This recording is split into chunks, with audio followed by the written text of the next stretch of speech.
Hello and welcome to my stream. Tonight we play more of RollerCoaster Tycoon Deluxe and we'll be continuing Icarus Park, that level that we have been dedicating ourselves a little bit more than usual. And last weekend we were able to build a huge bridge that has some roller coasters and it has a plaza or a food plaza on it as well. And it's connecting two continents or like two islands, the second and the third. And we finished working on the second island last time too, the island that had the village and the modern city and also the Japanese corner as well. We were able to build a coaster in there. That's the Woa Betty roller coaster. So it can kind of fit that rocket area on the back of the city. But also we finished decorating the village with lots of trees, creating forests, and then now it's looking much better than before. And I just remembered we also built a miniature railroad that kind of connects all islands, or many of them, and it goes around the lake or like the ocean, right? Maybe it's like an ocean. But today, our goal will be to work on the third continent or the third island, and it's going to be related to alien cities or like after building the modern city for humans, now I want to have an alien based city. It is going to be tricky. I'm still not sure how am I going to work it out. I haven't had many ideas on that, but maybe a good way for me to go, or like a good direction for me to go, will be if I mix it with some Egyptian decoration, and then we can have something like Egyptians were aliens or something. So we could go for that or on that direction. And regarding some other ideas, but then for a later moment, because I don't know if I'll be able to start working on them tonight. For the remaining islands and continents, I said before that I wanted to have a volcano area. I thought about that and I want to mix it with dino decoration or like dinosaurs. So we could go for an alien Egyptian city and also a volcano dino area. But we'll see how that happens in the upcoming streams and also tonight if there is time for that. So let me load the game and see everything again and start thinking on how am I going to work on this alien based city, right? Oh yes, I should also say, just a second, let me get the level.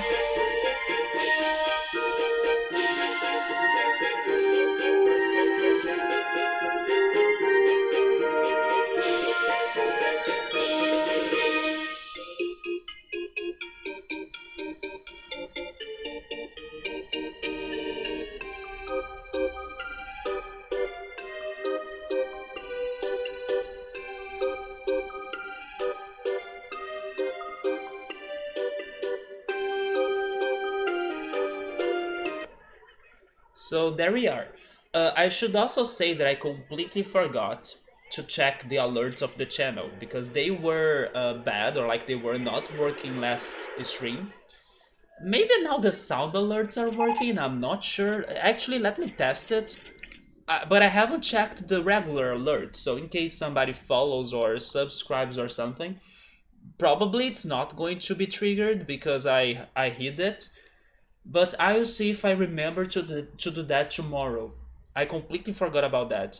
But then today I haven't got any messages from the sound alert, so maybe they are working.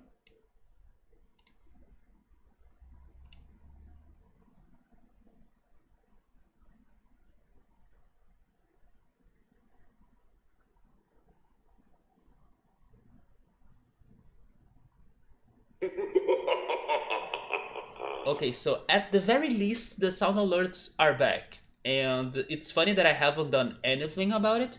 It was just that for some weird reason last time they were not working. But sadly, when I was messing with it, trying to fix it, I ended up messing with my regular alerts too, and then that's why I still need to work on them and fix them. But at least the sound alerts are back. Last weekend the sticker alerts were also working, so I believe they might be working today too. It's just the normal alerts, right? So I'll see if I can work on them tomorrow. Hopefully I can remember this time. Let's go to the game. This is the bridge we worked on last Saturday. It's fantastic. It's a crazy mix of Shenlong, or like Shenron in English, from Dragon Ball, on one side, and then the miniature railroad on the bottom. And on the other side we have a crazy up and down, or maybe I should say wavy roller coaster, right? Which is this one. It's like a snake as well, or Leviathan. Very happy that this is a very good coaster. Like it has good stats, to our surprise. So it may be very profitable too, which means that who knows, maybe now we can finally get close to beat this level's objective,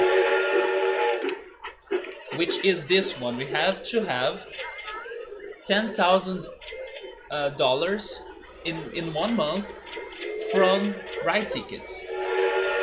Although, in case I do get to that goal, I do wanna pay my loan. Like, I don't wanna beat the level with my loan like that. So I should start paying that little by little. And maybe I'm wrong. Maybe it's going to still take me some more time to get to that goal, because we are getting to $5,000 from the ride tickets income. So maybe I won't get there that soon. Let me also pay 2 more thousand in here. There we go. So yeah, this is the third continent, or third island, and I was thinking about making it an alien city or a Egyptian decoration. For the Egyptian decoration, one idea that I had was like to have a pyramid. It's kind of like a must, but then we could use that pyramid area to mix it with a ride. And then, even though I was saying in other streams that I was like, no, I don't need, or I don't want to build another ghost ride, because we built one maybe in the previous level, and then it was a lot of work and it's not a very good ride either. Because I don't have a lot of variety, or I don't have many other options of new rides to add to this level, I changed my mind. Maybe I should go for a ghost ride, but this time, instead of going inside, let's say, Wacky Mountain, which was the previous ghost ride we built, we go for a more like, let's go inside the catacombs of a pyramid. So maybe it's a good idea for me to go for a ghost ride, even though I was like, let's not do it. And maybe the best area for that pyramid is this large area right there. So I should use the other side for the city somehow.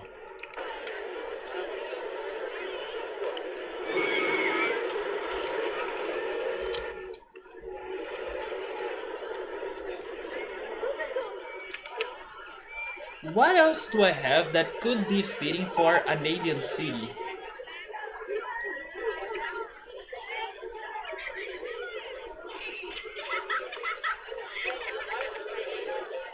I mean, I could go for another maze as well, because I don't have a normal looking maze, I just have the maze wall.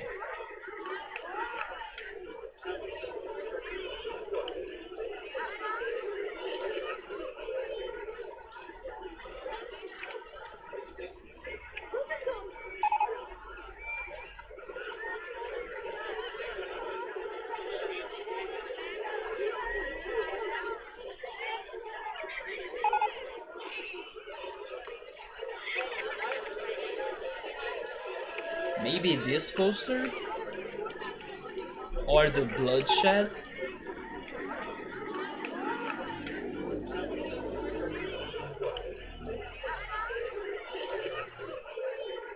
Or even the Virginia Rio, right? Those cars could look a little bit like flying saucers or something.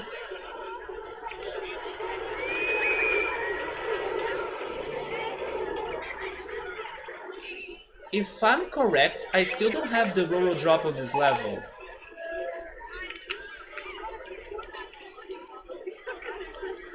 So the Roro drop could be another option too. Oh, I just closed everything. Nobody's going on the raft ride. Uh, they won't go there even if it's 10 cents, right? Wait, is it broken?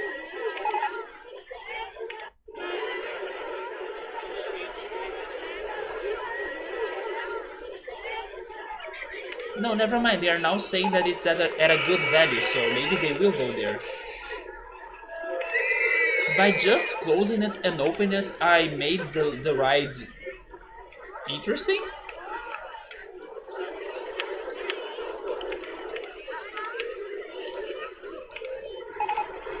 No, that was probably just a coincidence because the slide is still expensive. Then we also have the swinging shit. But you know what? Those rides that I just mentioned, they could be good ideas. The Ghost Train, the Virginia Reel for the coaster, and the Roller Drop.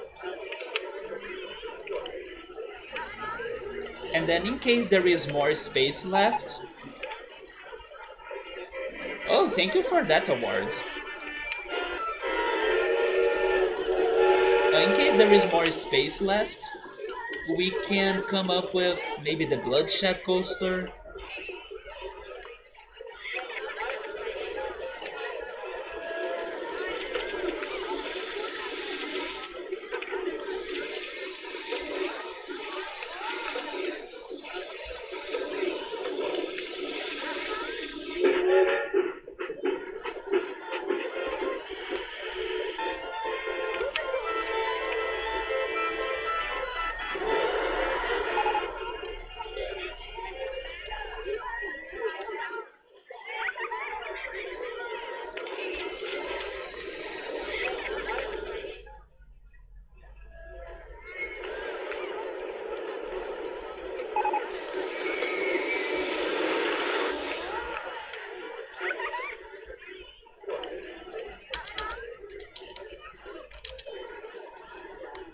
Okay, so now let me see the decoration, but also there is the water rides.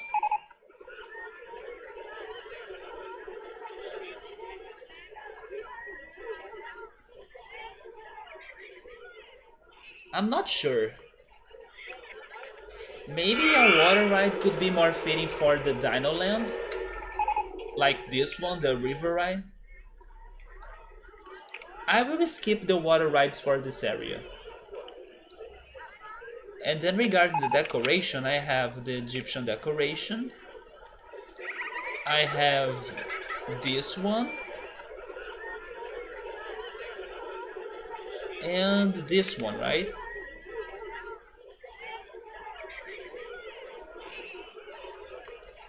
Okay, let me see what I can do now.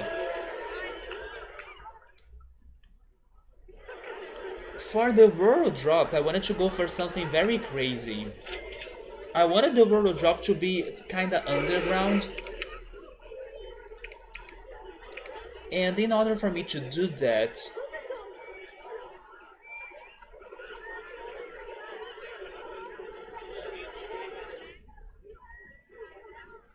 maybe that could be a good place for it.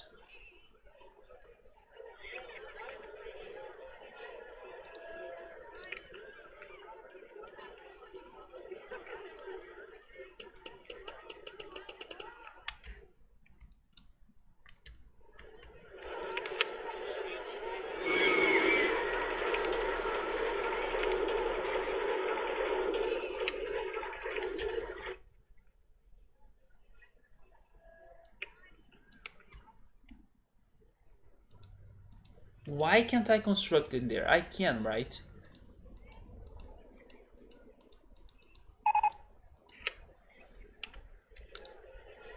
Yeah, this will be tricky, but I do want to make it.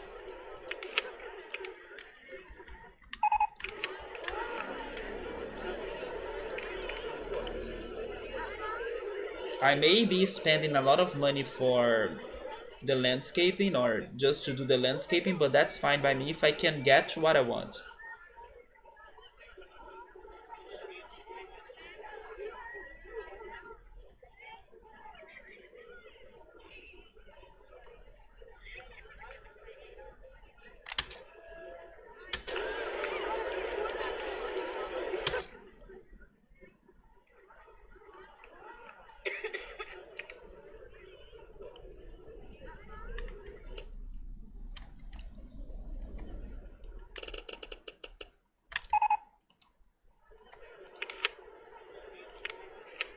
Hey pilot, how are you, man?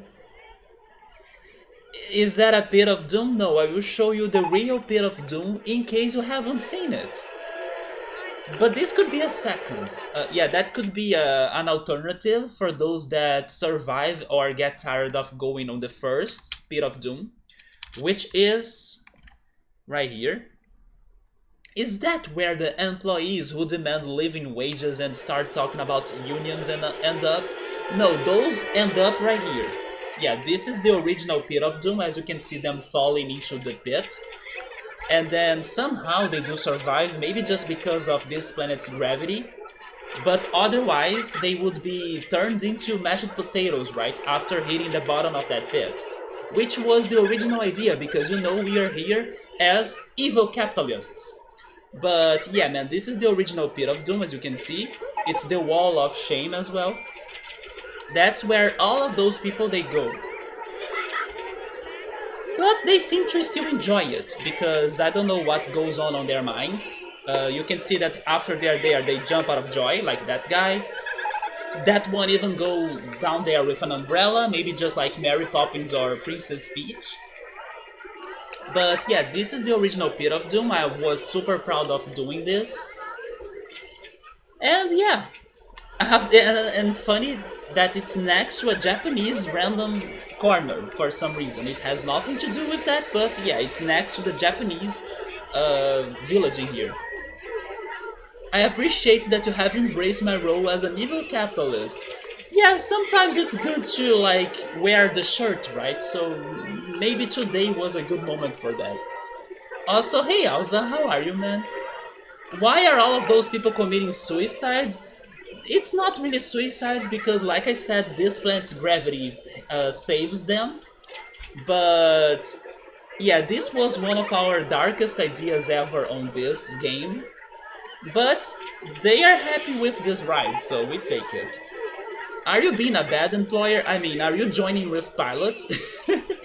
Because Pilot's objective on the roller coaster tycoon streams is to tell me that, like it's to rub on my face that statement. And you know what? You guys may not be wrong, because I was just now starting to make another crazy idea too. Which was that second pit, Pilot.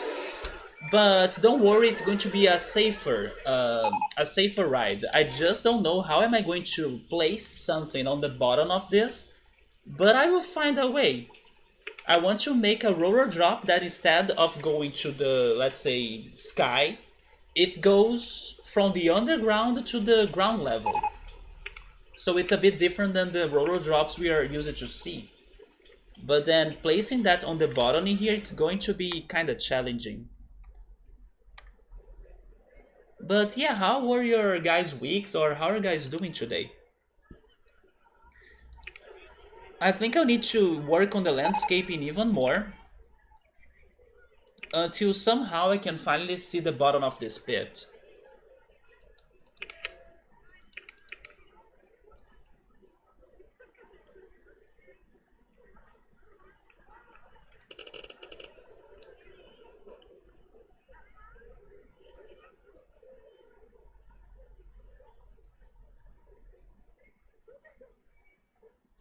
By the way, I don't know if you guys were here when I started the stream, but I still need to work on the alerts of the channel again. The sound alerts and the sticker alerts are working, but the regular alerts I forgot to fix them.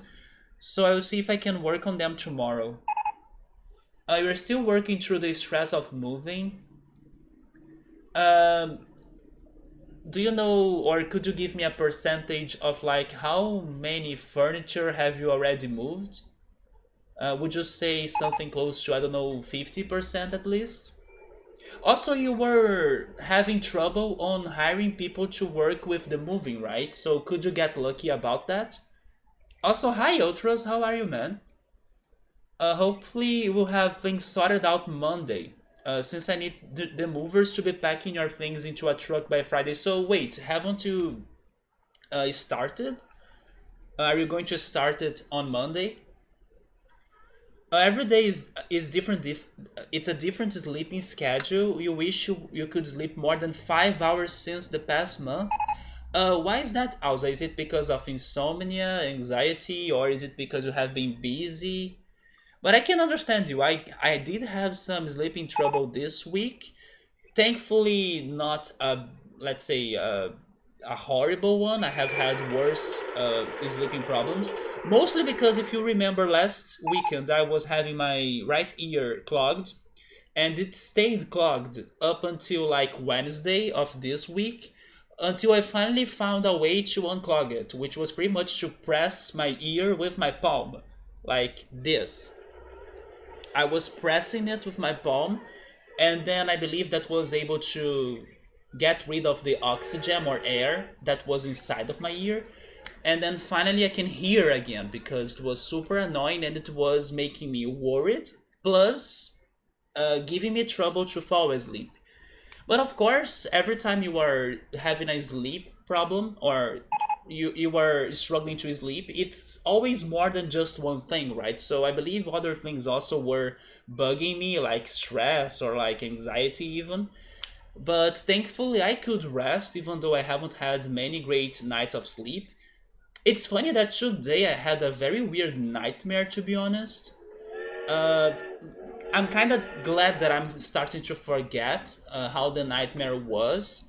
Because once I woke up from the nightmare, I was like, man, this nightmare is going to stay on my brain for a good amount of time on how weird and crazy it was. But what I can remember about my nightmare right now was that I had a nightmare with like a kid that was giving me a freaking jump scare sound or jump scare scream. You know, when you are like watching a video and then suddenly there is a random image with a crazy sound. Yes, I remember that on my nightmare there was this one attempt. Oh yeah, because I was watching something. On my nightmare I was either watching my cell phone or TV, and then there was a jump scare moment on the nightmare, and then it was like a kid screaming with a horrible scream. But then the worst thing about it was that the screaming was being repeated. So that's why I woke up feeling like I will not forget about this scream too soon, because the freaking nightmare was repeating the jump scare many times. So I woke up after that nightmare, and then I was like, I'm not going to fall asleep again today, maybe. But I do think I did. I was able to fall asleep again after like easing my mind a little bit. But I did have some trouble all because of that, like nightmares and also my right ear getting clogged. Now I'm super careful about my right ear because if I press it on the pillow when sleeping, then it gets clogged again, and it's so bad, like it's super annoying. But I do hope we can sleep well again, Alza. And me too, right? I hope I can get better nights of sleep. But thankfully I could sleep every day, even though some days I had more trouble to sleep.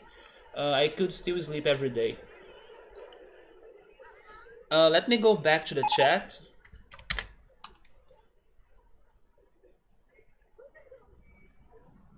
Another reason why I was having trouble to sleep is actually because of the Olympic Games, because sometimes I go to bed very late, like yesterday even, because I was watching the games.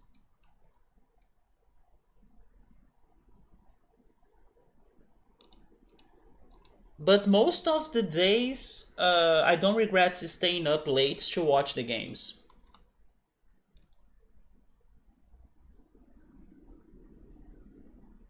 I'm doing alright. Ultras just had these problems with like my right ear and sleeping, but I'm doing alright. So Pilot hasn't started the moving, but everything is getting organized now, right? So at least you can start it on Monday.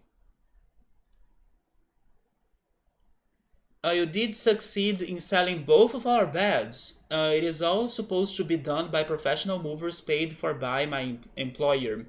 Is that new house or that new apartment of yours with furniture? Does it have furniture? Or did you sell the beds because maybe it was the time for you to get new ones? Or just because they would be very bad for you? They would be very bad for you to move them, right? And then it could be worth getting new beds. Alza doesn't know what's happening. It just happens. Maybe it is just some, I don't know, I mean, it depends. I can also say that, for example, sometimes you can sleep just a small amount of hours and still feel energized, or I don't know, you wake up and don't feel tired, right?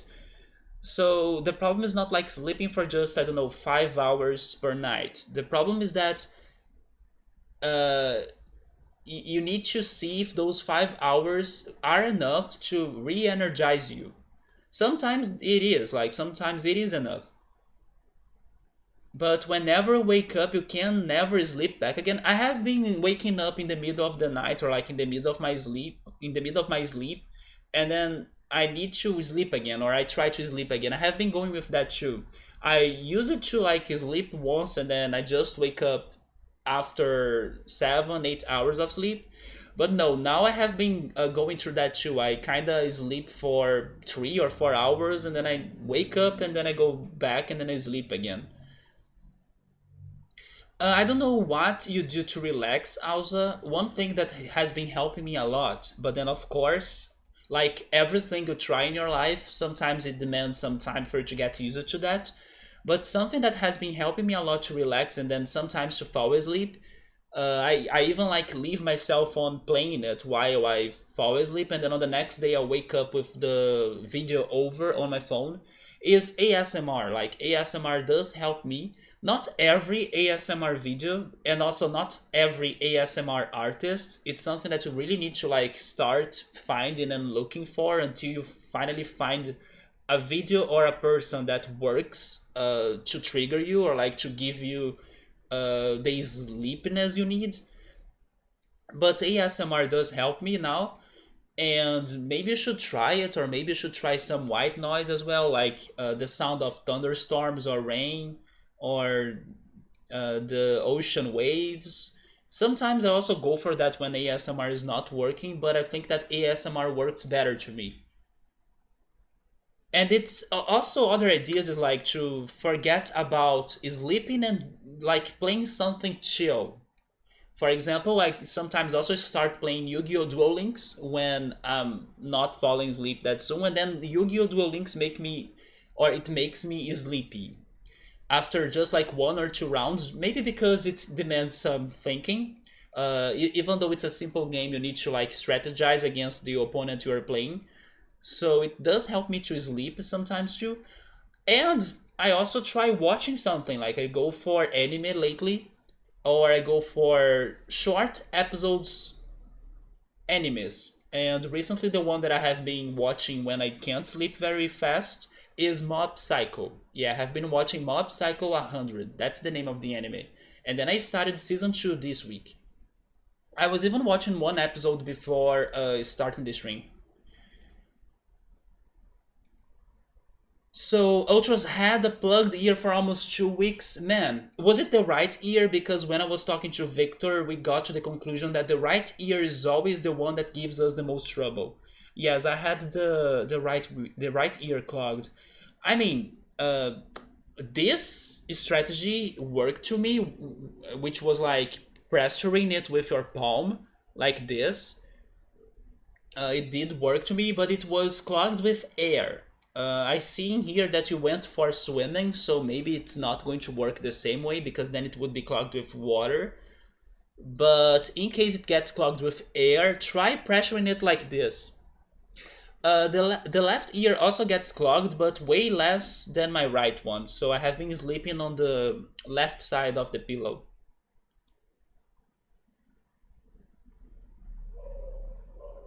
So Ultras went to swim in a lake and it just was plugged.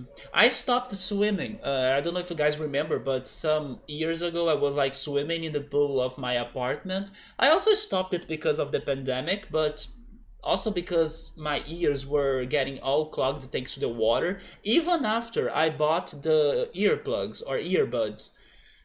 Yes, I stopped swimming because it was not really doing any good to me, at least regarding my ears. I thought it would clear on its own, like always, but it didn't. It's so bad, right? You really struggle to hear, or like, it does bug you a lot. It was not a real kid, I hope. It was actually like a kid in a video. You know when you're watching something and then there is a jump scare? It was a kid on a video, but the weirdest thing about the nightmare was that they were repeating the clip. Like the kid screaming was being repeated. So like I was listening to that freaking scream many times. I heard to it at least 4 times and then I woke up. And then after I woke up, I was like, is this an alert to me or something of like, is this a signal? I was even thinking about that. Like, should I worry about something? Like, is this my body trying to wake up me super crazily because of something that could happen? And then, just some minutes after I woke up like that, I heard a weird noise from the how is that in English? From the plug, like the electric plug. I'm not sure how to say this. Where you input like the wires of your devices. For in that case, it was the wire of my fan. I heard a weird noise coming from it, and then I was like, is this like a spark of like something that could start a fire or something? And then maybe is that what the dream or the nightmare was trying to tell me to stay alert? But then after I gave it some more minutes of thought, I went back to sleep, and then I haven't heard anything else regarding the plug of my fan, right? But it did some weird noises that was like, is this starting a spark that could start a fire in my house? But thankfully nothing happened. But it made me wonder, like, why is this nightmare repeating the freaking scream? Why does it want me to really wake up right now? But probably I will never know.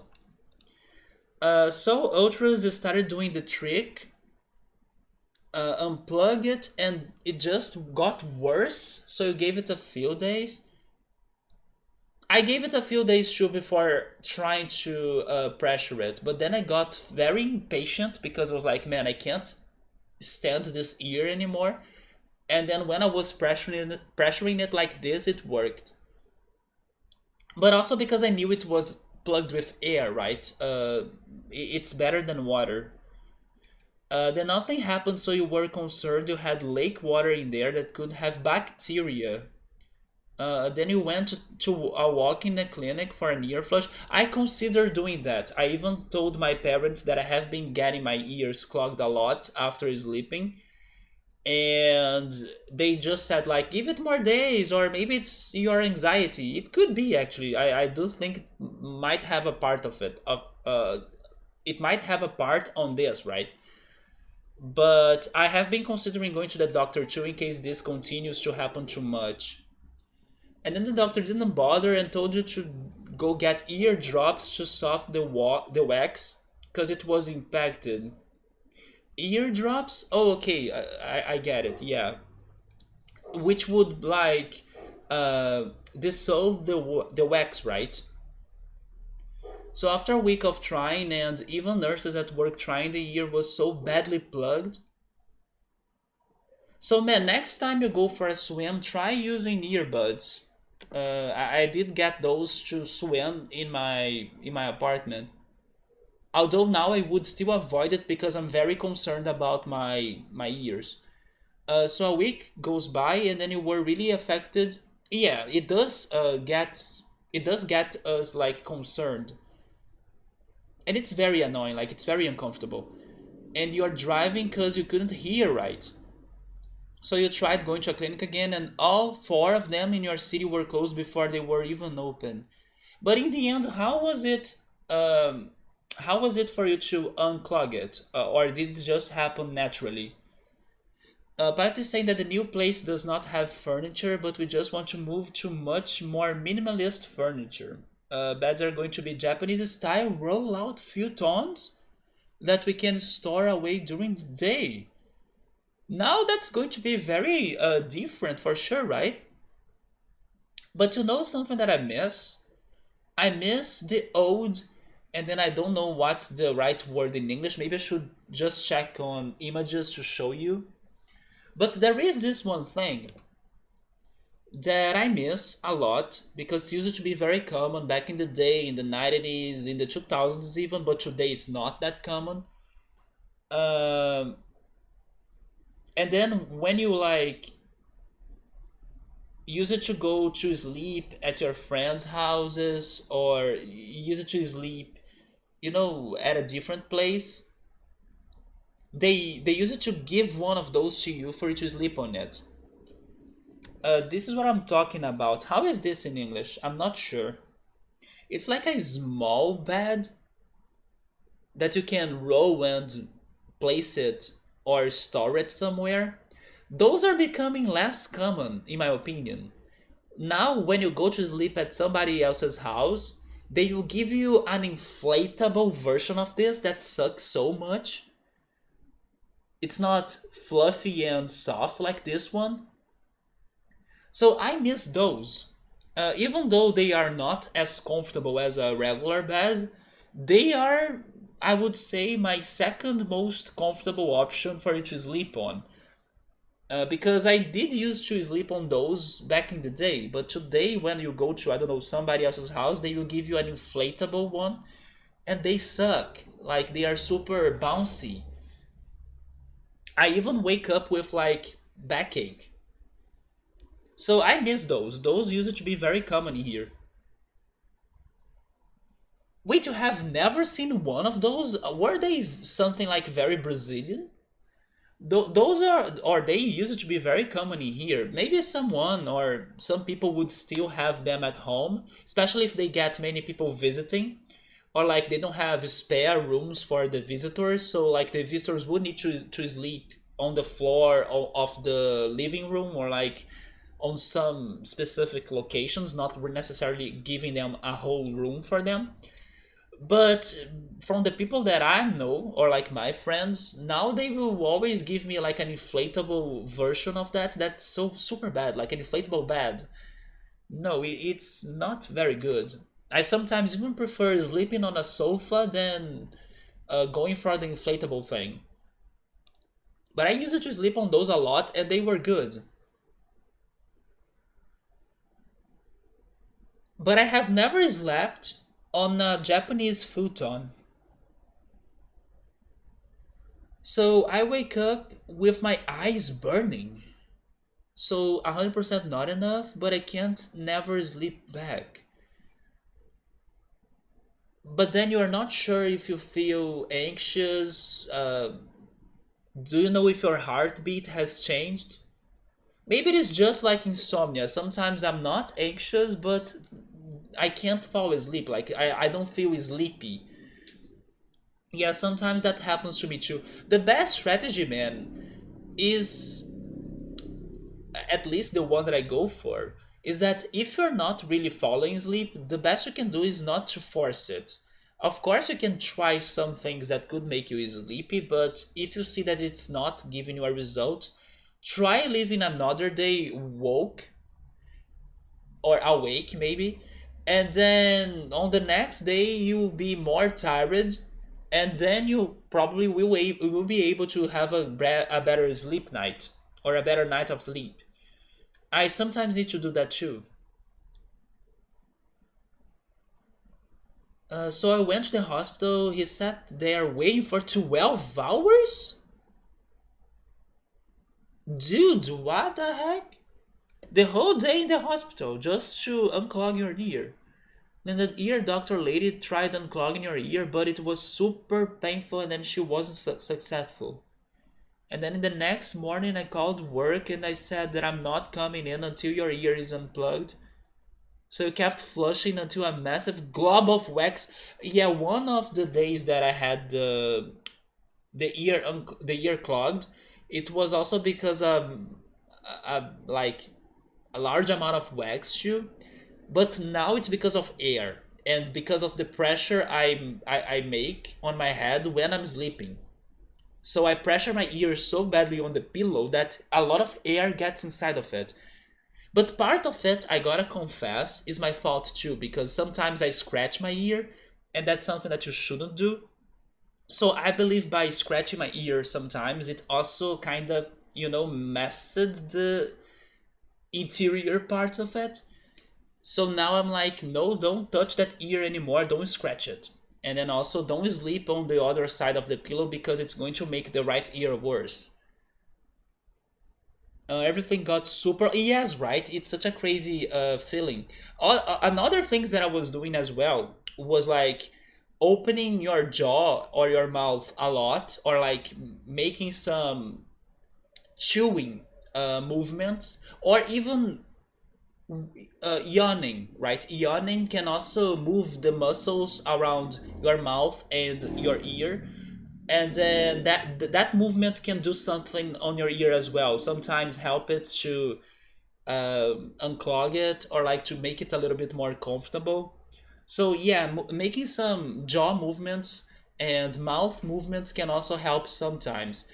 And maybe even eating something crunchy. I noticed that when I was eating some cookies, it was promoting those movements of my mouth and my jaw, and then I could feel that this region was getting, more activity that could be helping it to be unclogged. But in the end, what really unclogged it was like pressuring it like this. So yeah, a mattress. Oh yeah, that could be a mattress, right? That's the word that I was not getting. So the next morning, I called work and said that he was not going there. And that was your earwax story. I think it was your left ear. Okay, so that's interesting. 2 weeks ago, I slept only 3 hours, and you stayed awake for 24 hours. It sucks, right? But you were hoping you would sleep better, but nope, another 4 hours of sleep. Also, have you been sunbathing, or like have you been getting sun rays?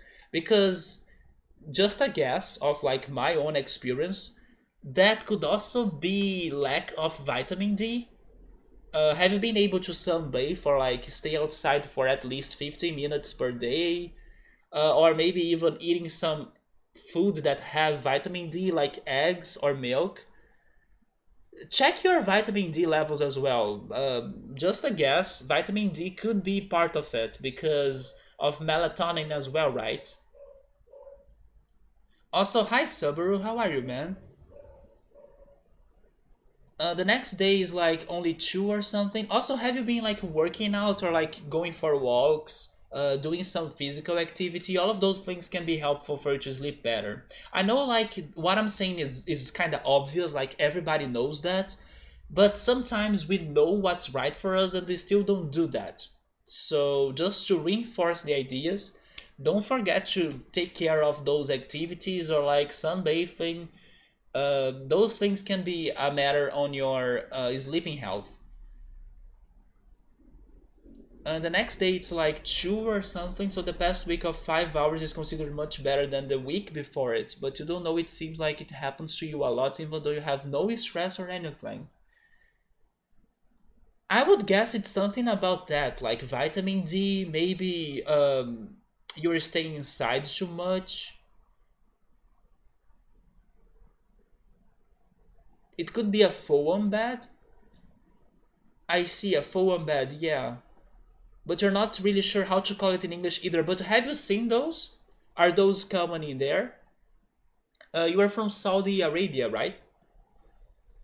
You want to go out for like 3 minutes? No, you see, Alza, please, like open the curtains, open the windows. This could be lack of vitamin D, man. I'm saying that for my own experience. When I was playing freaking Xenogears on this channel, at least I do think it was during that moment, I had a horrible I had a horrible moment of like struggling to fall asleep that triggered anxiety on me as well. So when I went to the doctor, they checked my vitamin D levels, and I was like super low on vitamin D. And since then, I have been trying my hardest to get some vitamin D every day, even though I can't really get it every day. Now that I'm at my parents plus COVID is happening, but it's something that I'm always alert, or like I'm always worried to not let it drop that much to me anymore. So please check your vitamin D. Like don't ignore the sun. Like the sun is very important for your health and for your mental health as well. And sometimes you don't even need to go very far, or even in a cloudy day there is sun. Even if it's like not going to be as um, impactful or like worthy like going out on a sunny day, even when it's rainy, when it's cloudy, even during the night.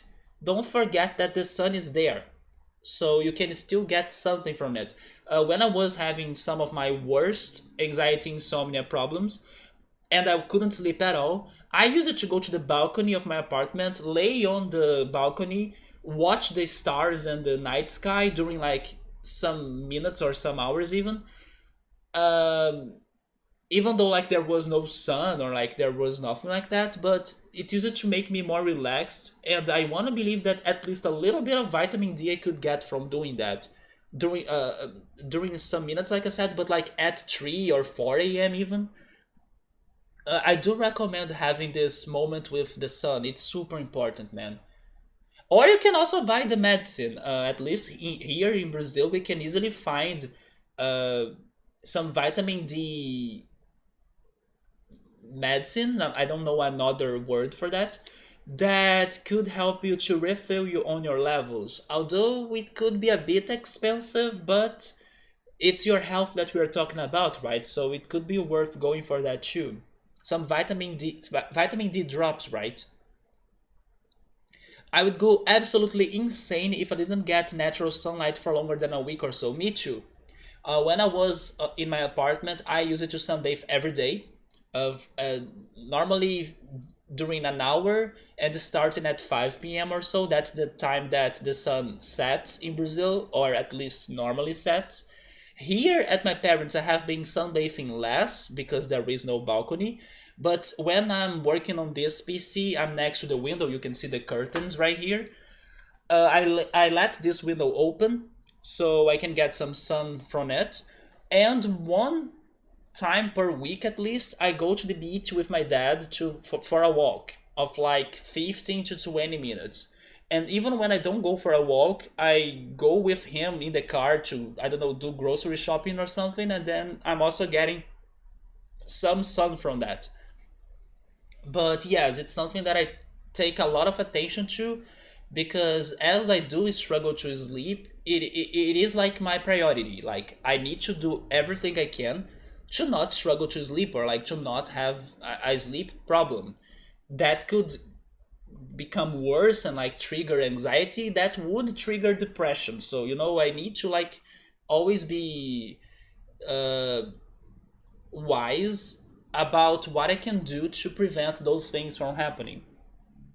So also please find ways of like sunbathing like tomorrow, man, or I don't know which time is it in there, but as soon as there is sun outside, open a window or go for a walk if you can, but of course stay far from people and wear masks and everything. But sun, try the sun alternative because it can help you on sleeping better. Or go for some other things, for example drinking tea, like drinking some chamomile tea. This week I drank mint tea as well. In one day that I was like, I need to sleep well today, so I went for that mint tea. And also maybe taking a hot shower before going to sleep or before laying on the bed, that can help you to relax as well. Or go for the ideas I gave you on YouTube, for example ASMR, white noise videos, sounds of the nature. There is a channel, very fantastic channel called the Nomadic.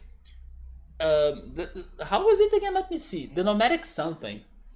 He has like the best nature videos on YouTube. It's like super high quality. Also, hi Victor, how are you, man? We are talking about sleeping trouble and stuff. Hopefully, Victor, you have been able to sleep better too, because if I'm not mistaken, last weekend you were feeling very tired, right? And I could unclog my ear this week, Victor. So thank goodness that was solved. Although I just learned that Ultros had his left ear, not the right one, like we were talking. He had his left ear clogged as well. So you see, it was not only happening to me, like this freaking annoying situation. Let me see. I was going to find the channel, right? Nomadic Ambience, wasn't it? Yeah, this guy, Nomadic Ambience. He has some of the best white noise videos ever. Not only the noises are perfect, but also the quality of the videos he makes. So if you're looking for something relaxing to watch, go for his channel for sure. Let me go back because the chat was going super fast and I probably missed a lot of things. Also, I think I got some frame drops, but it's back, I believe.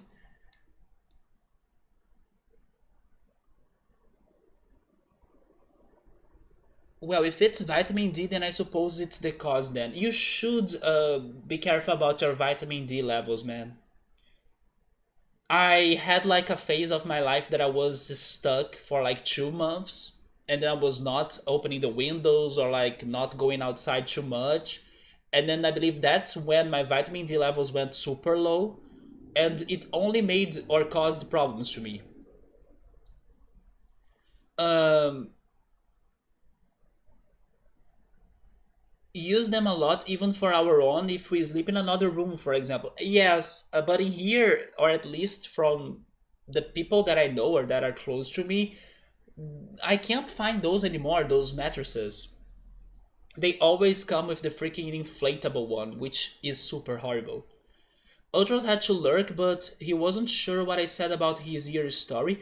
Oh, I was saying that I'm happy that you could solve it, but I'm like shocked that you also was struggling with your ear this past days, right? Because I was like that too on last weekend. Although from what you said, it seems your situation was way worse than mine.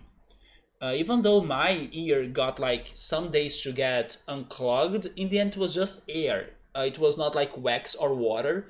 So your case was more serious for sure than mine. But then I was telling you to like buy some earbuds as well when you go for a swim in the next days or in the next times. The only reason I go out is for grocery. Yeah, but then try. You don't even need to go out. Like if you can open a window, that helps. Like sun will get inside your home. Or you can buy the vitamin D supplements. That's the word that I didn't know. COVID made it much worse for you to go out for all of us. Yes, but once a week I have been going to a walk with my dad at the beach. Yeah. Or when I can't sleep. That also happens. When I have insomnia and then I can't fall asleep, one of the first things we do on the next morning is like we go to the beach to get some sunlight.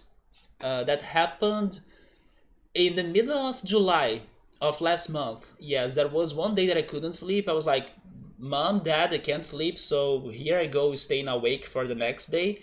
And then they were like, okay, let's go out, let's go take sunlight, because you gotta work on the things that could help you to sleep, and vitamin D is one of them.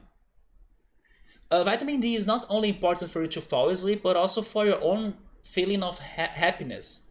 Uh, it kind of works with some hormones that are related to happiness as well. You know, so sometimes you can not only struggle to fall asleep, but also feel depressed if you don't expose yourself to the sun rays. So it's like a win-win if you go out uh, to sunbathe.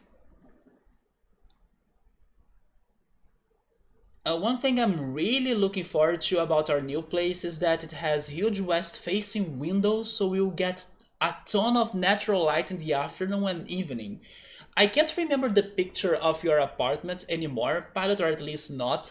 I can't remember too much or like correctly, but didn't you have a balcony too? Or am I remembering just a window? But I do have an impression you had a balcony. If you have a balcony, man, just place like a carpet on the floor and then lay in there. It's so good. Plus, you have 20 kilometers a day of cycling to from work and when the weather is nice. There we go. I have a topic to talk about that later after I catch up with the chat. So it is 1:43 a.m. right now. Maybe another reason why you're struggling with with your sleeping is like you gotta also have a certain hour that you try to sleep every day, right? I know you were saying that your sleeping schedule is messed, but be sure to try to create one. Like, be sure to try it uh, instead of like going to bed at different times every freaking day, you know? Well, the tea depends, like chamomile and mint, but also limegrass or lemongrass. I'm not sure how is it called in English. Those teas could help you to feel more relaxed and calm, especially chamomile. Chamomile is the pro tea for you to feel relaxed. I also think that lavender, but I'm not certain if lavender could do that. But actually, let's say honey lime could also help. Like if you make a lime tea and then you add some honey to it, most teas will help you to fall asleep if they're not the ones that have caffeine. And then the ones that have caffeine, I don't drink. I avoid them a lot. I even avoid coffee. But I do think that black tea has caffeine, so that's one that I avoid. But there is another one that I'm not sure how it's called in English. If I had to guess, I also think that mate tea has caffeine. So those are the ones that I avoid. I go for chamomile and mint the most. Also, they are the ones that I like the most.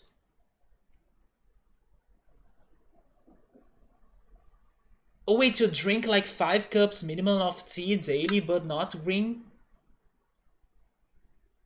Oh, you mean like you don't drink the herbs tea or herbal tea? Thai helps sleep. I haven't heard of that. Tea doesn't do. Yeah, it depends on the caffeine, like if it has caffeine or not. The ones that I'm suggesting or recommending, they don't have caffeine. Victor is doing good. He hasn't really slept that much better, but again, it's his own fault. Are you still watching that freaking um, event like of speedrunners on Europe? Is that a reason why? Because you were watching a lot of that last week, right? If I really need to sleep, I'll put on a long loop of either Aquatic Ambience or Sticker Brush Symphony. I would go for B-Sad Island, my favorite Final Fantasy song, right? Even though I haven't played Final Fantasy X yet, B-Sad Island is my most relaxing and favorite song on Final Fantasy games so far. Oh, it does have a balcony. There we go. You're going to put a. Oh my god. Pilot, do you have a spare room? Can I go live with you? Because I wanna do. I want a hammock. Yes, I want a hammock in my balcony as well. But I probably will need to find one of those hammocks that they they are like a chair. You don't need to like add nails on walls and then hang them, you know. There is a hammock version that it's like a its own chair. It's like a big thing, but it looks super good and comfortable. So I hope someday I can place one of those in my balcony, and then that's how it'll be Sunday thing from now on, because I only put like a towel on the floor and then I lay there with like a pillow. No, I want one of those hammocks and I'll be sunbathing like a pro. So I'm super jealous now that you are going to have a hammock. You have DM'd me a link to the images. The new link has your real name on the page, so you don't want to put it in the chat. That's okay. Do you want me to check it now though? Or can I check it later? Oh, okay, so the speedrunning event ended last Sunday. This weekend we are having the end of the Olympic Games, right? I was enjoying a lot the Olympic Games. To my surprise, at first I was like, is this going to be good? And then in the end it was very good. Not perfect, or like it's still kind of a bummer that it's happening during the pandemic, but there were many surprises going on in the game. Some of them I already talked about last streams, but there is always something new happening that's like shocking to at least Brazilians, or like the medals we are winning, or the competitions, or the fights, or the games, that it's been exciting and with a new taste to Olympic Games for us at least. Other than that, I have just not really put in any effort to have a consistent sleep schedule. I'm sorry to hear that, guys, that you guys are having some trouble to fall asleep. Last night I was away with friends to see a concert in support of some old friends who haven't met in years. How was it? Like, was it? I mean, it, of course, was a metal concert, right? Check whenever you want. I will check them maybe tomorrow. Is that okay? So I can now go back to the game a little bit. And then also I have seen some pictures of the apartment already, but not really like the inside of it or something. Just a glitch sticker. There we go, man. The freaking stickers are working, thankfully. But why the glitch one? Why you chose the glitch one? What happened on the stream for that now? Is it because I'm not opening the browser and then like I'm not making the stream slower or something? To like check the images? I would actually check them on my phone.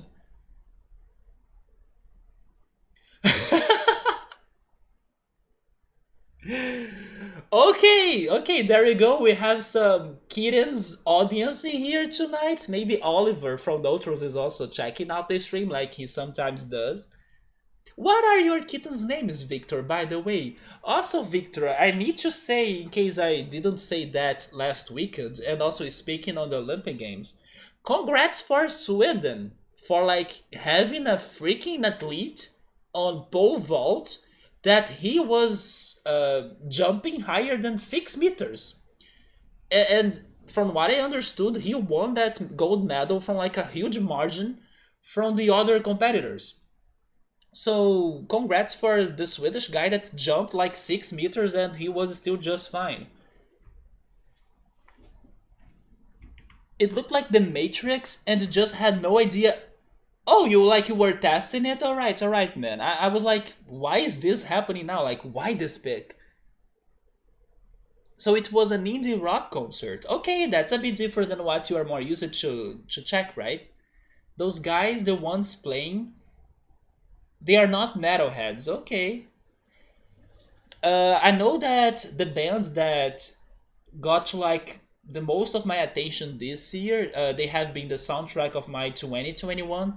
They are going on tour on the US. They are called the small. I mean, they are called Small Black. There we go. And I'm like dreaming someday they can come to Brazil and then this pandemic is over. And hopefully they come to either Rio or São Paulo, which I believe would be the most probable options when bands come to Brazil. But sometimes they go to the Northeast, sometimes they go to the South as well, because they are one of the bands that I want to check the most currently. But my favorite band, One Nothing, is also touring with Beach Fossils because they got postponed. Like their tour was supposed to happen last year, and then now they are finally returning to it to go on tour around the US and maybe Canada. But then I'm not certain if they're going to Canada anymore. But thankfully, I was able to head to their concerts before. Both White Nothing and Beach Fossils. But then Small Black is another band that I need to check someday. And they are indie rock, but like dream pop. Yeah, I believe that dream pop is a better word for them. Oh my god, Victor, you did not do that. Your cats are named 1, 2, 3, 4, and 5? Based on the order they... Victor, the, I, I can't say that I'm too shocked you are naming your cats with numbers, because like, it's something super Victor to do. But why not name them with the pi numbers, right, Victor? That's a missed opportunity right there. Like, you were 3, you were 1, you were 4, and then you were 1, 5, and then you were 9, 2, because I told you guys that I would remember the next pi number. You see, I learned another one. 3, 1, 4, 1, 5, 9, 2. Maybe now I can learn another one. Give it to me. Give it to me. I will be able to join the mathematics Olympic Games someday in the future because I have been learning the pi number on my streams. Not only English, I'm learning English and pi numbers. That's the content, yes. Give me another digit. Give me another uh, alphanumeric right there input. Give it to me. What comes after the 2? Hopefully I'll be able to remember it next time too. But you should like name them like 3141592. We're not oh, I forgot about that. So you were talking about the freaking babies, right? Yes, you were going to kind of give them to other people. Okay, yeah, so now it makes sense. But next time, Victor, you get new cats that you're going to keep, go for the pi number, come on. Or even if they get like more babies, name them like that just for fun. Make them full of Borgs, like 1 of 5, 2 of 5, 3 of 5. Or maybe like 3 of cups, 4 of spades. And you know some card names. So it's 3141592 6. So the next number I need to remember is 6. Okay, I will see. Hopefully I'll be able to remember the next one is 6. So next time we have a pi conversation, we go for 6. 3141592 6. But the rest, I think I got it.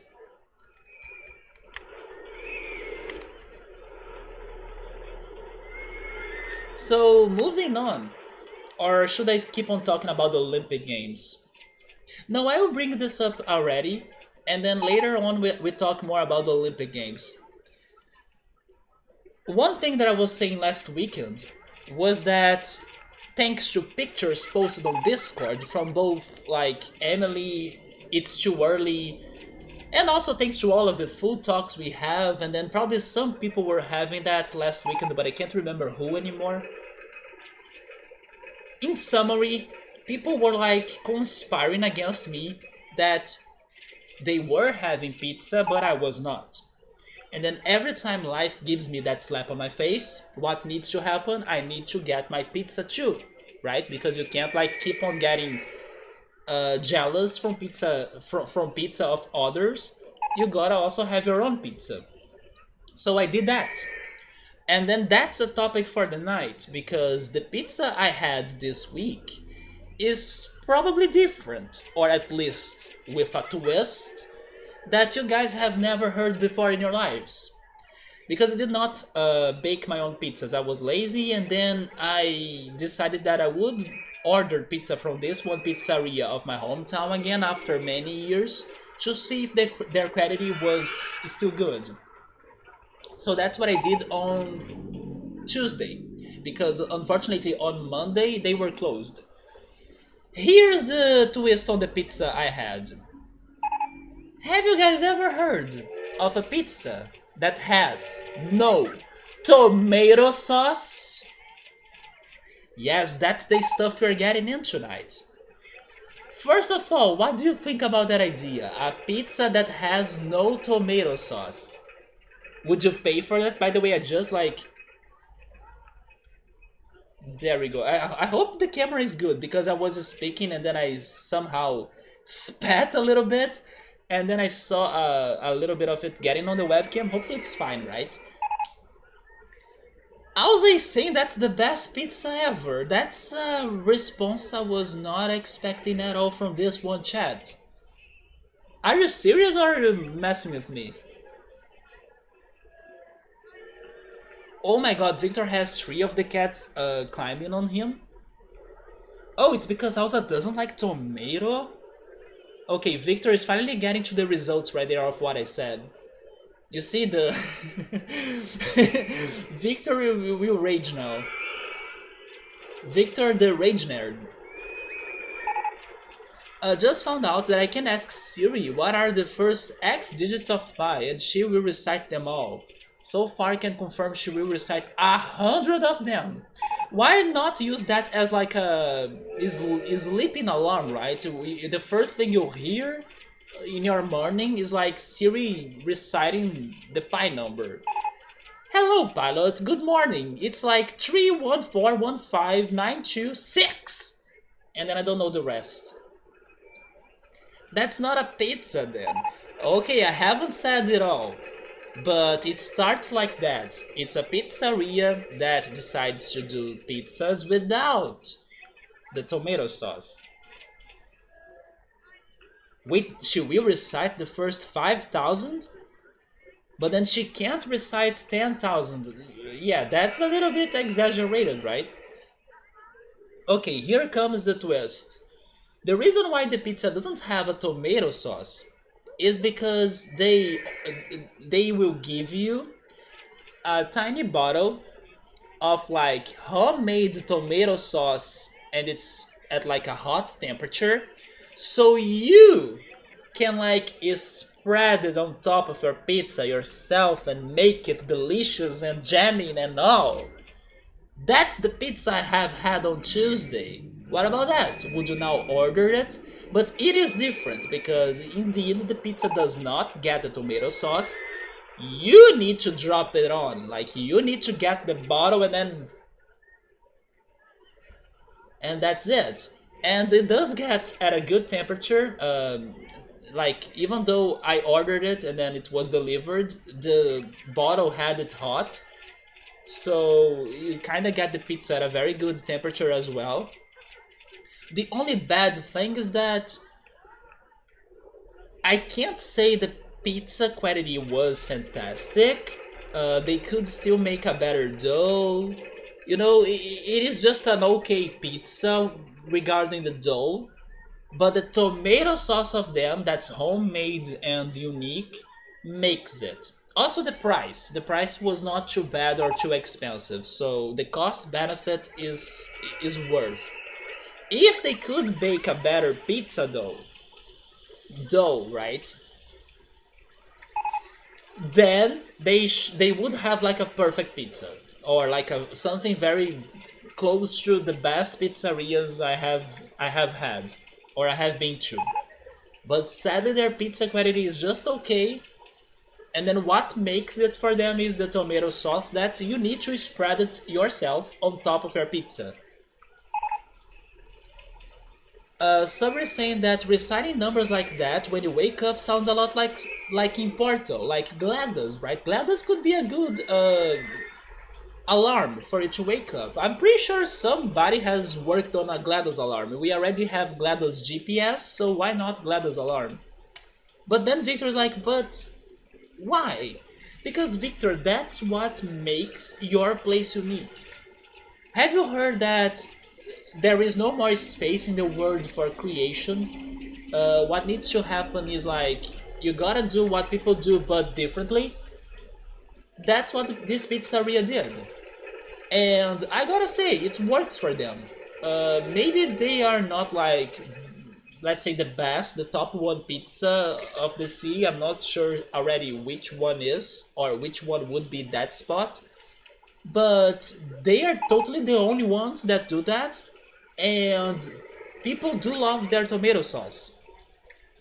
Not only that, they sell their tomato sauce individually. So like you can order those bottles and extras. And then you can like use them like I did to make spaghetti, lasagna. You know, you get the tomato sauce, but then you don't necessarily need to use it all on your pizza. You can even save them a little bit for other dishes you can cook during the week. I still have some of the tomato sauce on the fridge that I'll probably be using for more pasta, right, in the future.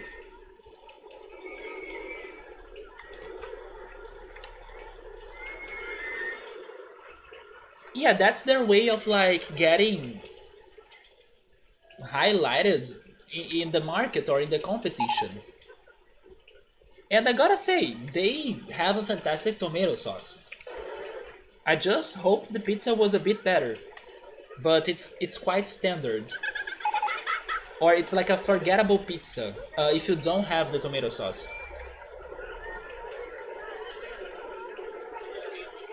But yeah, that was the pizza I had.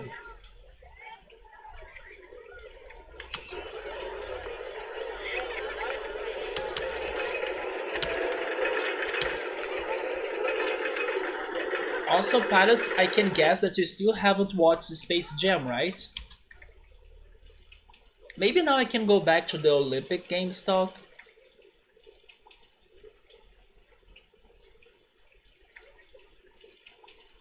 Another crazy thing that happened this Olympic Games was the beach volleyball finals.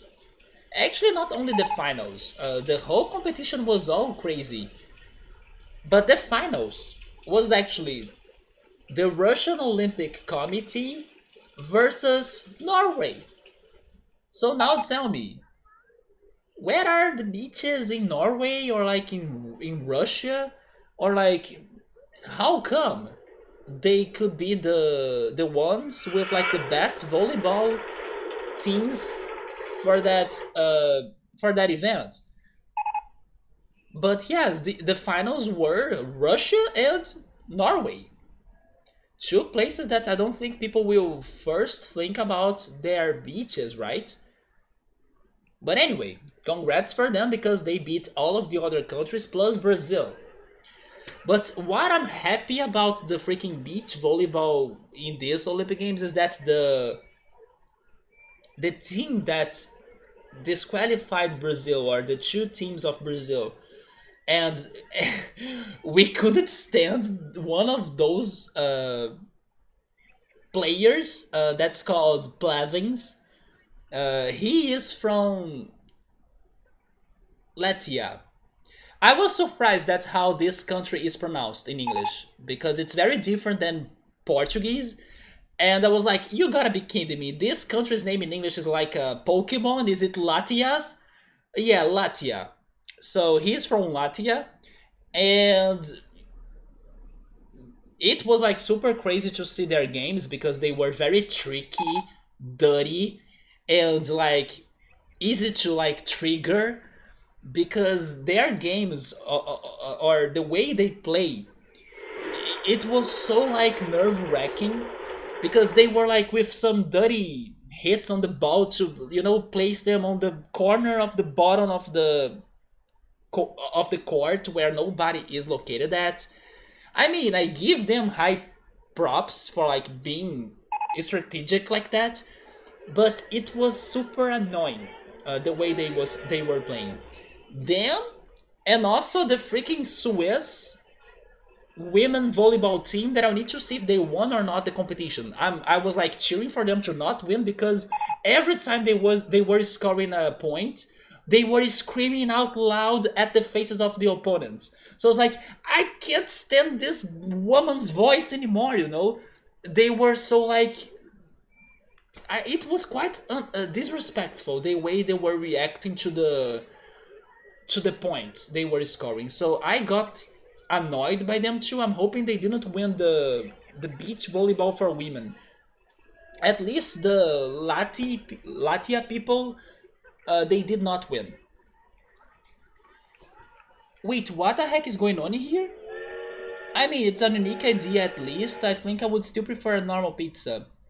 But then I think you would like their tomato sauce more than the ones from a normal pizza. Their tomato sauce, believe me, it's super good. I hate to say it, but I'm having to stop with pizza for a while. All of the cheese I have been eating has finally started to wreak havoc on your insides due to your dairy allergy. Oh man, try to find alternatives. Try to find, I don't know, gluten-free pizza, or like a pizza that doesn't get cheese. For example, when I bake my pizzas, I don't necessarily go for cheese. Um, I don't think it makes a big difference to my pizza at least.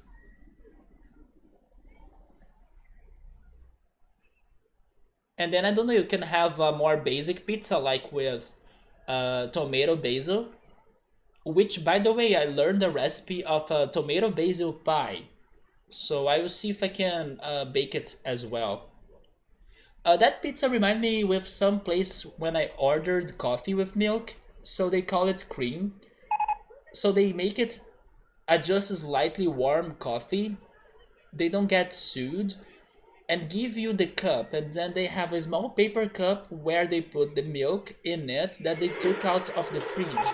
At the point, yeah, it's cool, I can put them out myself, but like, double TF, am I gonna drink iced coffee or what? Wait, so they don't mix the coffee with milk? Is that what's happening? I mean, I don't drink coffee normally, so I don't understand a lot of the coffee universe. But I used to think that coffee and milk, they were like mixed, right? Maybe they put you to mix it yourself then.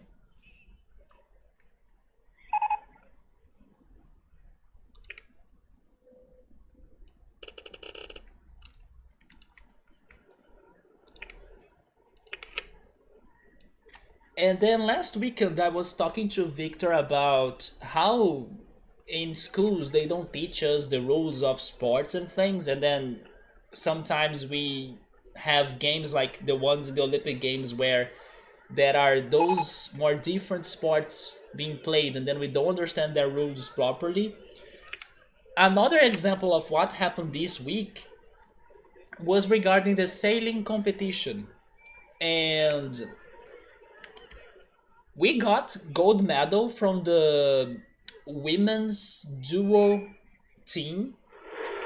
But then when the Brazilians were watching the sailing competition, they were like, wait, but they are getting that third, and then why is this golden medal going to coming to us or like getting to us?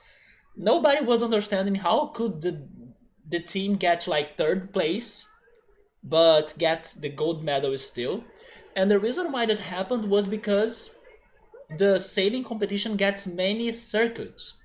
So even though they got third place in the last circuit, they had they had points, or they were able to score in the previous circuits. But then when people were like checking the competition to see who would get the golden medal, they were only thinking that last race was the only one.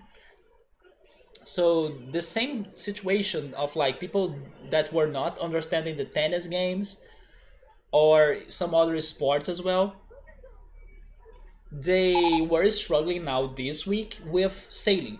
But everybody was like celebrating and happy because we got the gold medal. And I don't know if you guys have seen the skating competition. Probably not, but the skate park competition happened this week. There was such a funny moment of this one Australian kid that he freaking hit the cameraman. And we now have both angles of that accident, of like, you can see as a third person of like the kid hitting the cameraman after he did a skate maneuver, and you can have the cameraman first person view of the kid coming to him, hitting him on the belly, and then he falling like backwards. Thankfully both the kid and the cameraman are like safe and sound, but it was so funny out of nowhere. Unfortunately, the kid did not get a medal. I was hoping for him to get some sort of reward after that. But highly recommended for you guys to like look it up on Twitter or on some news website or something, because it was super funny. Like the way the kid comes to hit the cameraman out of nowhere.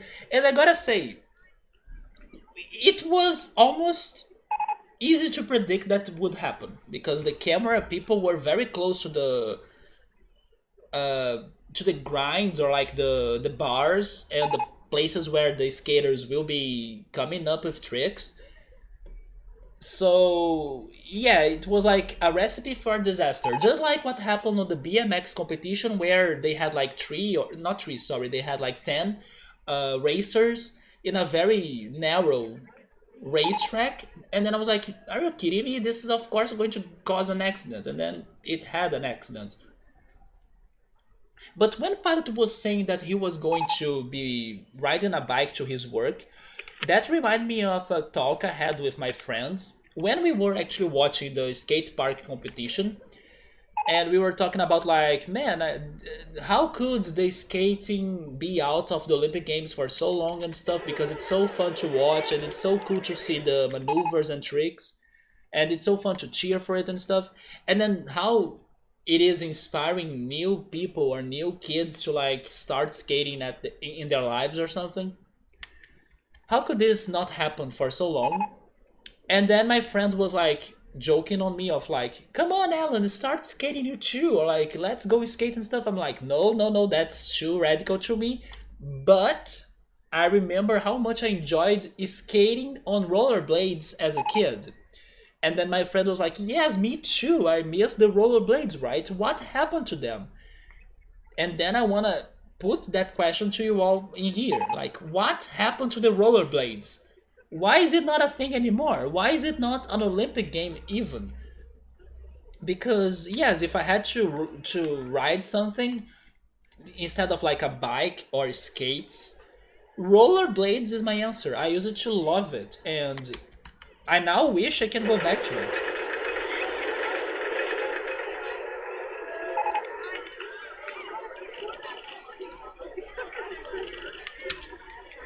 But then, for some weird reason, it's not popular, or it's hard to see people doing it.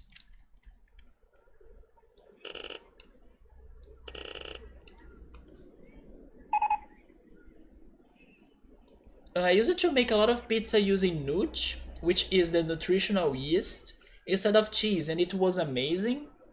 You just have to start making it yourself again. Yes, go for that option, Pilot. Yes, just start baking pizzas. It's actually better, man. I don't know, uh, let's say,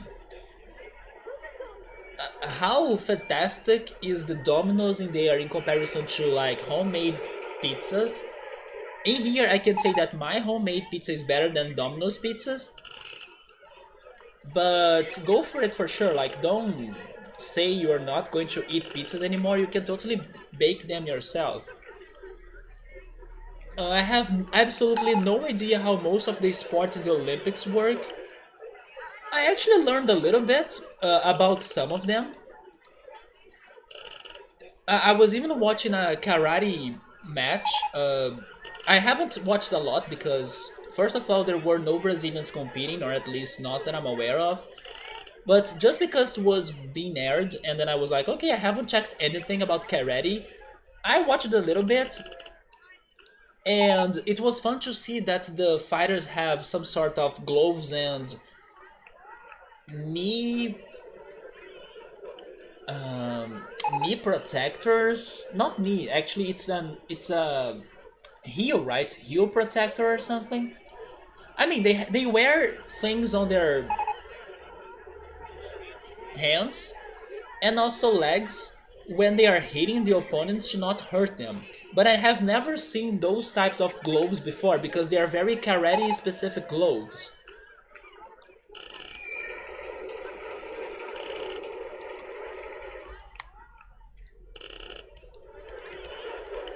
What I was watching yesterday as well was boxing because Brazil was competing the gold medal for boxing, and surprisingly we got it, but we got it on a very unexpected way.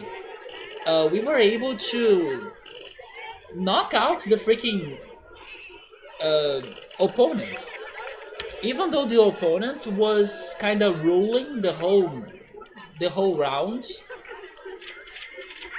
But in the last and final round, even though he was like very intense in his fight, he got distracted for something, and then the Brazilian was able to hit him once and powerful. And then he was knocked out and then he lost. Even though he kind of got control of the rest of the fight, no, that one moment that he got distracted or unlucky, he got hit once and then that was it. He fell and then it was victory for us. Even though the narrators were saying that getting a knockout to happen, especially in the finals of boxing, is like super rare. But it did happen yesterday. People were even saying that I have never seen this happen in the finals of like a competition like this. It's something that happens only in movies. But yes, I did learn some things about some sports. I watched some sailing, I watched the boxing. I watched a lot of judo as well. I was watching canoeing as well, and then we also got the gold medal for canoeing. Pretty much the only Olympic sports that you care about is during the Winter Olympics. It's curling. Man, it's sad now that we are done with the curling in Digimon world, but we got the gold medal in curling. We got it. Even though I never thought the day would come, we were able to get it. Man, I got so much money on this stock, by the way. Let me finish my low one.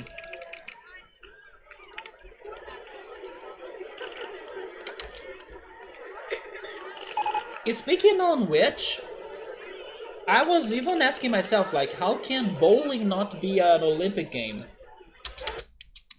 Not only rollerblades, but also curling. I mean, bowling. Because curling is in the Winter Games.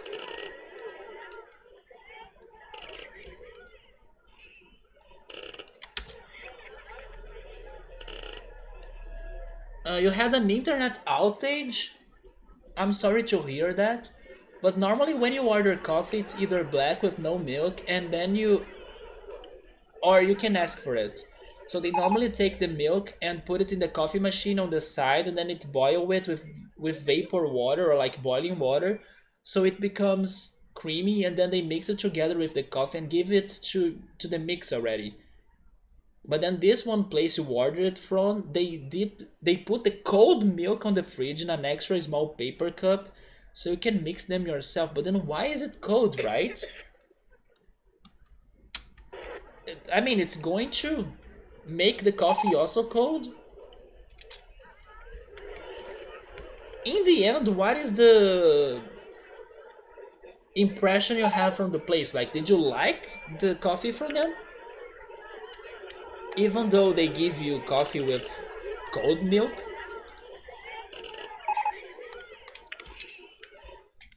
Oh yes, I even posted this on Discord because I had to show that to Emily. Yesterday, I was watching some... not yesterday actually. I mean, the competition happened yesterday, but also 2 days ago. The day I watched it the most was 2 days ago. Yesterday I could only see a little bit of it. I was watching to the rhythm gymnastics, and I was very surprised by the songs they were getting to the presentation, or like to their performance. They even had Black Sabbath, AC/DC. They had Scorpions, two songs of Scorpions, like from two different teams.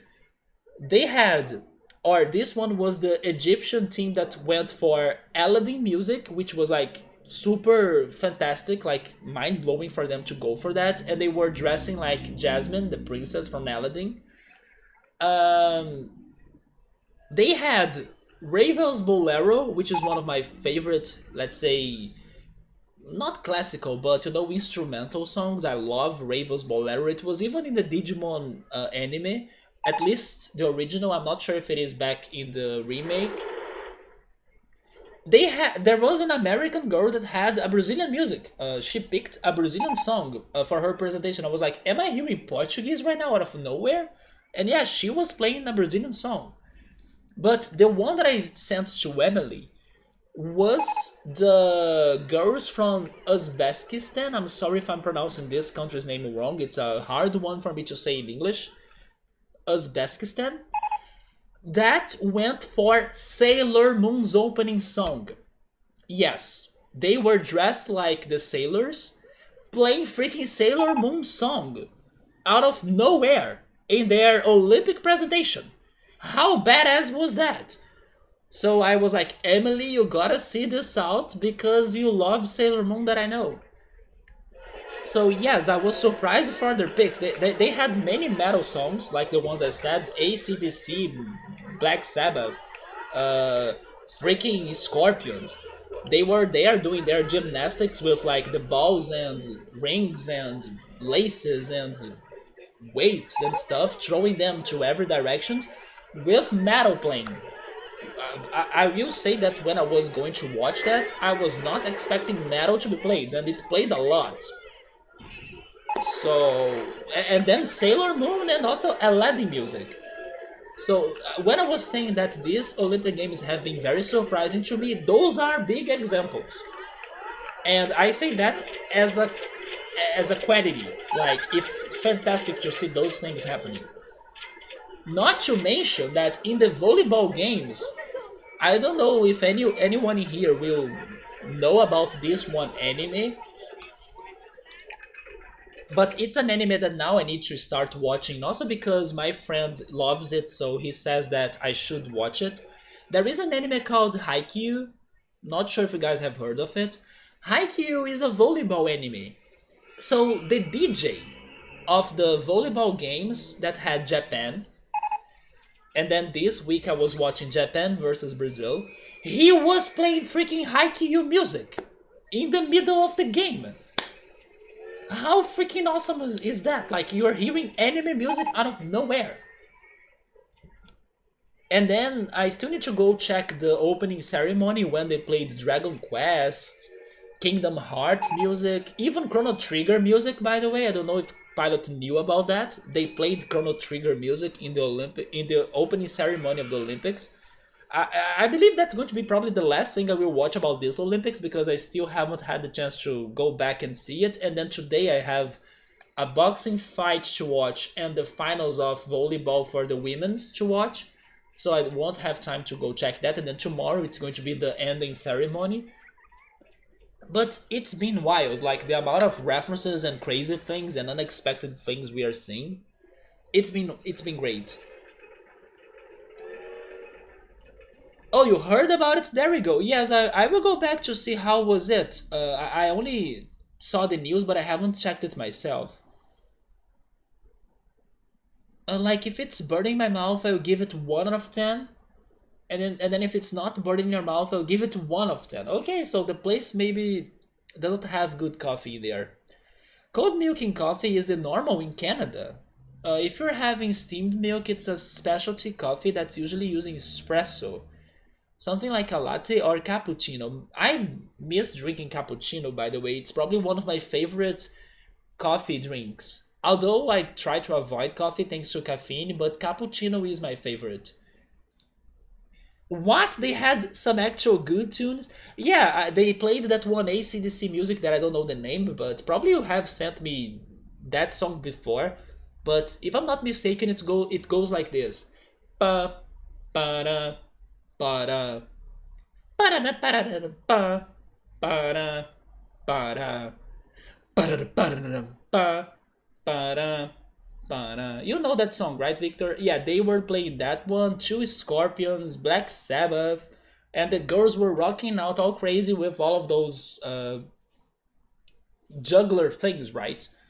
So yeah, you see, it was freaking surprising to be watching the different sports or the different events of the Olympic Games. Oh, it's called Back in Black. There we go. That's the one they played in there. But I already drank from it, so they couldn't warm it more.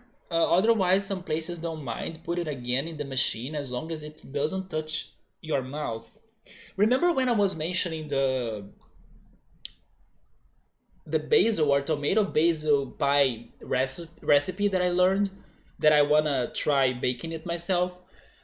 Speaking of burning your mouth, they were saying, or the people that were baking it and showing it to me, they said that I should be very careful after I bake the pie because the tomatoes are those cherry tomatoes and they have water inside of them.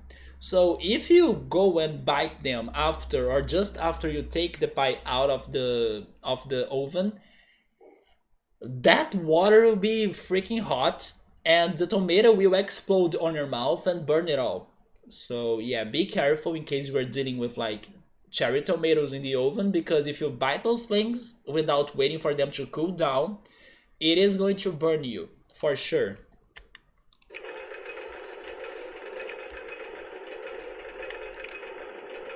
My strategy didn't work because I still can't find the bottom of this place to place this freaking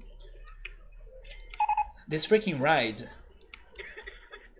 Not to mention that now I see that it's uneven.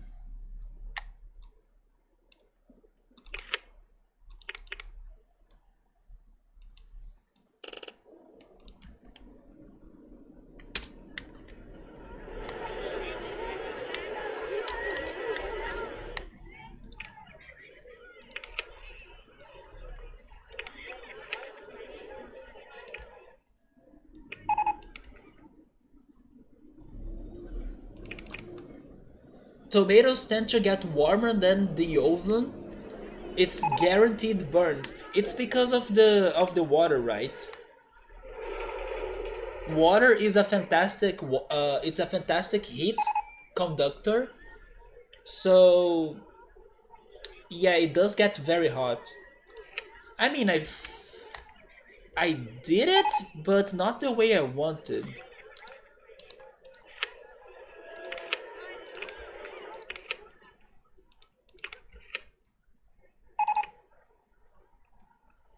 Speaking of black, I just played Pokemon Black and White too. Was it your first time?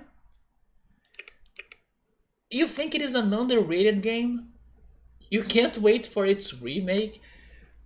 I mean, yeah, Black and White games or the Pokemon Black and White games, they are, you either like it or hate it. I'm sorry, Yauza, I'm team like hate it. I don't know. I maybe you like them because of the plot. When I hear people saying that they like the game, it's mostly because of the plot. But I don't know. The game felt very generic to me. Besides the plot, I agree that the plot is like different than the rest of the Pokemon games, but the aesthetics, the new Pokemon, it sounds or looks bland to me or like generic, so it doesn't have a charm that some of the other Pokemon games had to me that made me more excited to be playing them. Why am I making this crater? It's No, it's not a subway station. I wish I could make a subway station here. It is like to make this roller drop, but I can't place it on the bottom because of the freaking camera, you see?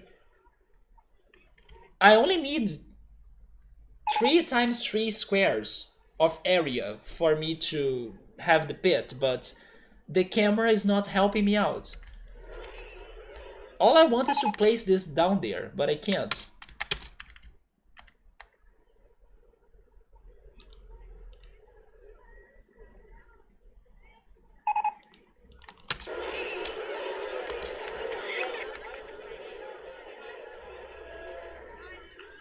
It has a lot of Pokemon. It is one of the generations that gave us the largest amount of new Pokemon, yeah.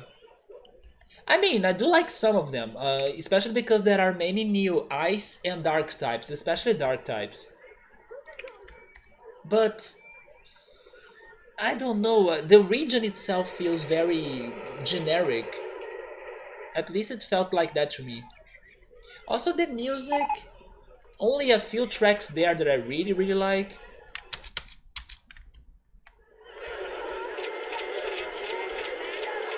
Have you played the sequel? Oh, you did play the sequel, there we go. Basically, they decided to make 3D on their own console. Yeah, that also felt a bit weird, the animations. If they waited for the 3DS, it would be a much better game, maybe. But then X and Y wouldn't have that great impact it had. Oh my god, this is not going to work.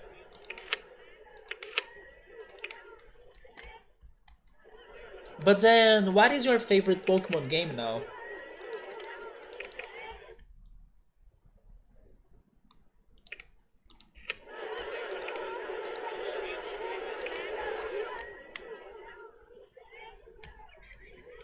Maybe I should do it in here, right? I have a better space for me to see.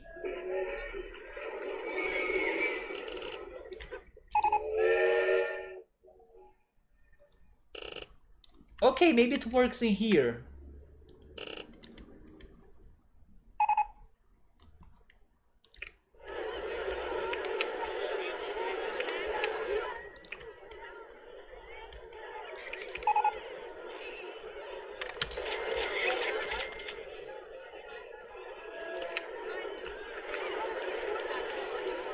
But man, this is very tall.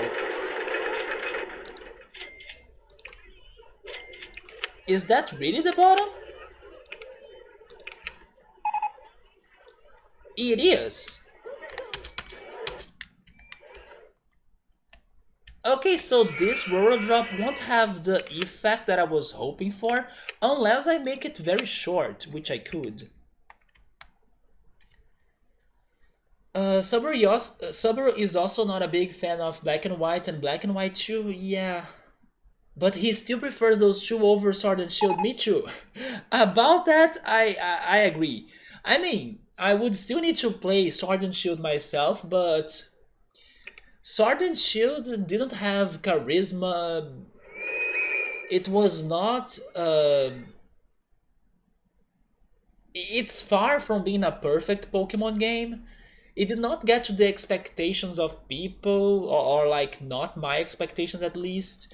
So about that I agree. I can sympathize more with Black and White than Sword and Shield because at least Black and White did have some big qualities, even for those that didn't like it that much like me.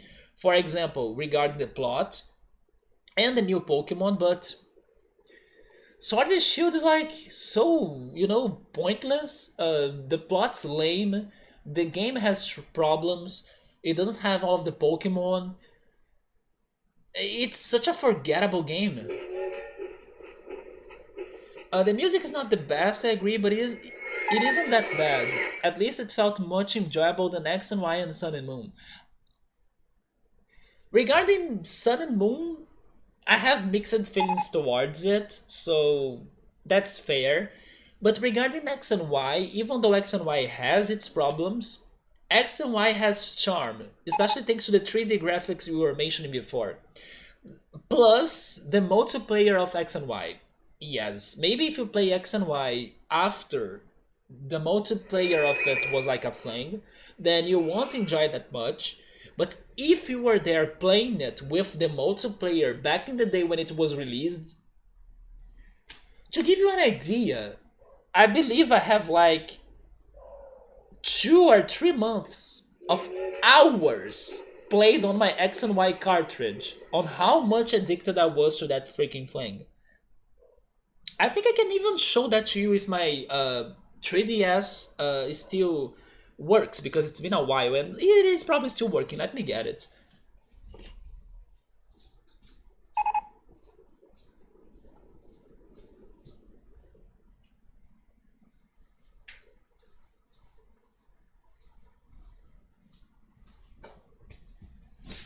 But the multiplayer is what made X and Y to me. Like, it was such a good multiplayer.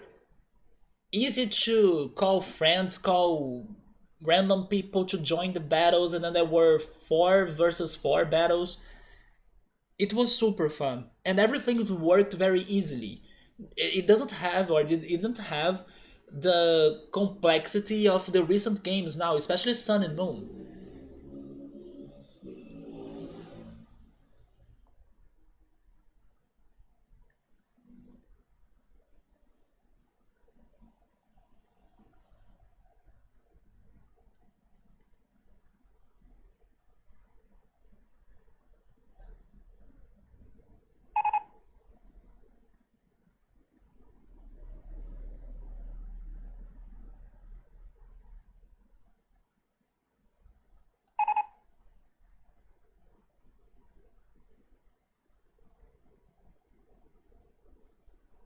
Yes, look at this. Pokemon X and Y is on my. Can you see it?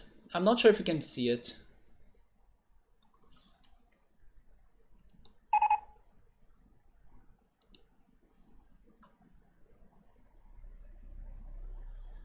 It's too bright, right? Um,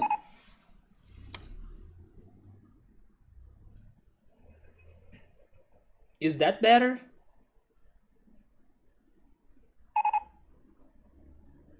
I can't see it, but can you see it?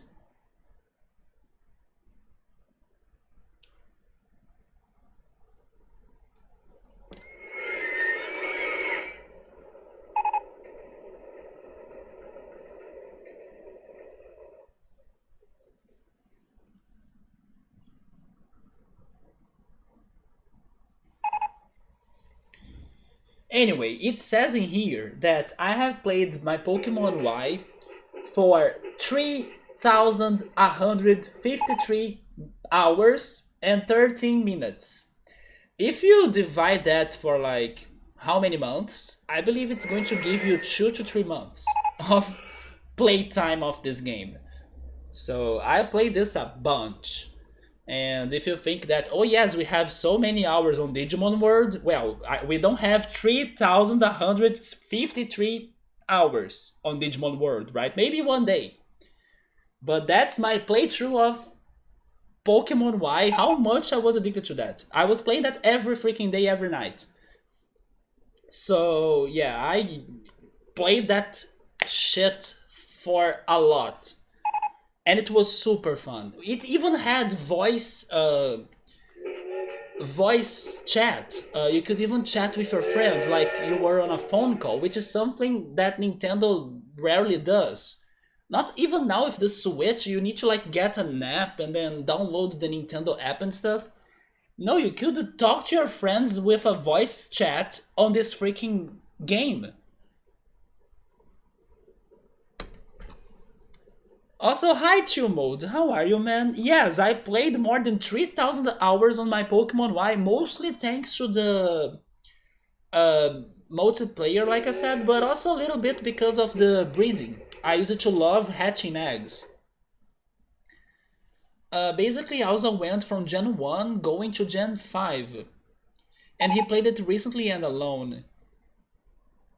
Wait, Victor is saying it's more than 4 months? I was thinking it was 2 to 3 months. Is the multiplayer considered an advantage since it's a newly feature? I mean, for newly consoles or games, I consider it an advantage. Comparing it to old games that couldn't have it even if they tried to. I mean, Black and White was the first one that had multiplayer internet wireless battles, right? So, I mean, it is a comparison between Black and White and X and Y. I understand that, of course, because it is a more recent game, they could improve it. Also, regarding the graphics, but for example, Sun and Moon made it worse. The multiplayer in Sun and Moon is way more horrible than in X and Y, even though it is a later game. So you see, it is still fair to compare. I wish Nintendo had released the Nintendo DS and 3DS games for consoles using the Wii U and its dual screen. I hope they still do something about that for the Switch, but for some reason they don't like to port their games like that, right? Or at least it's always the freaking um, home console games, it's never the portable ones. X and Y versus. Oh, good call. I don't know how many hours I have on Pokemon Go. Man, you. Oh my god, now you. I wish I could see that.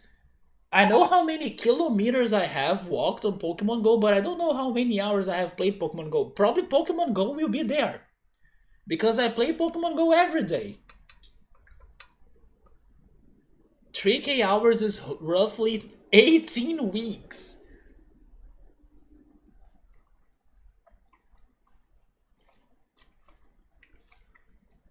Do you guys know what was the game you played the most in your lives? Probably X and Y was one of them. RollerCoaster Tycoon for sure too. I played this game a lot as a kid, many times. Could never beat it, but every time I was losing the progress I did, I was restarting it over. My Pokemon experience went from Pokemon Yellow on a Game Boy Advance to Pokemon Let's Go Pikachu and Pokemon Sword on Switch. What did you think about Sword and Shield? Like, if you don't have other games to compare it, Maybe it could have been a good game. Many people have only played Gen 1 and then I think Victor stopped at Gen 2. Many people stopped very early and then now with Pokemon Go and maybe even some other games like Sword and Shield or Let's Go, some people are going back to the franchise.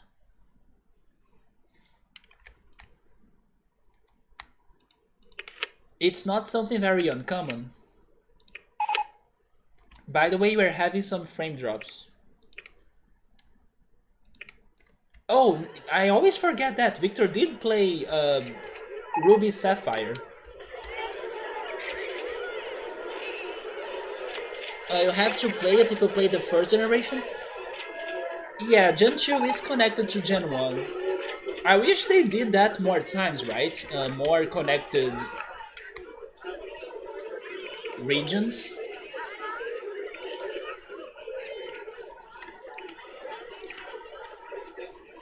I mean, this is going to be the shittiest roller drop ever. But that's the idea I want, so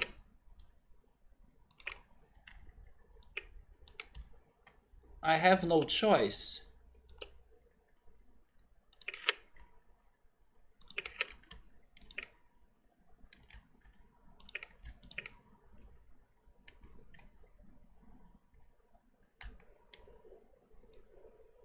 Oh, now I don't have money anymore. Why does this require 18,000? Oh, okay.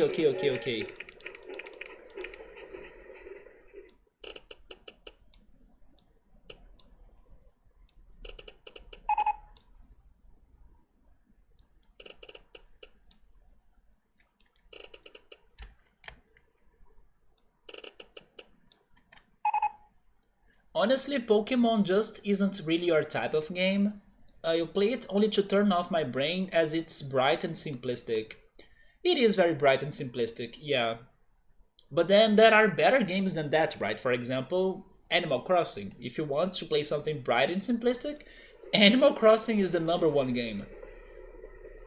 I was even thinking about Animal Crossing and Digimon World and also these games that I have been playing for so many hours. I was remembering the story of that grandma that she played her Animal Crossing GameCube game for like 12 years straight. Like every day she was playing Animal Crossing. I was wondering, am I going to be just like that grandma that played Animal Crossing for so many years? Is that me on Digimon World? Hopefully not, but I was wondering about that possibility. You stopped early at Gen 2 as well, but played Gen 3 and 4 about 10 years later. A friend of mine did that. Yeah, a friend of mine skipped Gen 3 and he returned years later with Gen 4. And now he's back to Pokemon and he caught up, right? He caught up. He's one of the friends that play Pokemon Go with me. But played Gen 3 and 4 about 10 years later and now just recently all from Gen 5 to 7. My favorite game is Gen 2. It's Pokemon Crystal. Then Diamond, Pearl, Platinum, so probably Platinum. My second place. Third place to me is X and Y, or Y on the case because that's the one I played. Fourth place, maybe Gen 3 actually. And then fifth place I would give it to Sun and Moon. Am I skipping a game? No, I'm not, right? Oh, I'm skipping Gen 1, right? But when I consider like Pokemon Crystal, I kinda consider Gen 1 together with it. That's why I even forget about it. Because the stories are very connected, so when I think about Gen 2, it's almost like Gen 1 again. But it's like the real story of Gen 1, you know?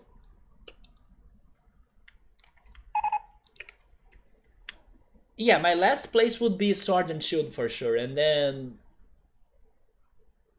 before the last place it's Black and White, but especially Black and White 2. Black and White 2, I kind of forced myself through that game to finish it. The first Black and White, I took it okay, but the sequel, I was like, why am I still playing this? And then I was trying my hardest to finish it, and then I did it. But then I was like, I can't take this game anymore. But someday, hopefully, I can play them all on stream. And then we can make them more fun by going into like Nuzlocke challenges or stuff. And then who knows, maybe I can think they are more enjoyable.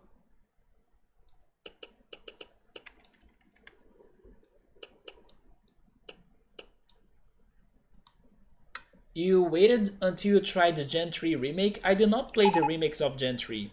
I decided to skip them. Animal Crossing is so pointless that you can't relax. Pilot, would you think that this game is pointless?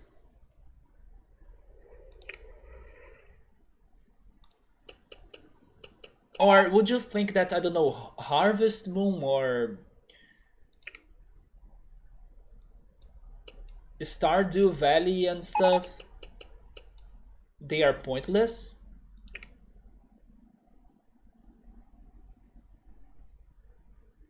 You just get annoyed because the only possible goal is to make the capitalist Tanuki richer. Yeah, that's pretty much the plot of the game. But again, you're just considering the game's plot. You're not considering the multiplayer or like the creativity you can go for, or like visiting other people's islands to see what they have worked on. There is a magic in there. Basically, what makes that game what it is the community more than just the game. The game is very basic and simple, but the community of the game is what makes it gold, you know?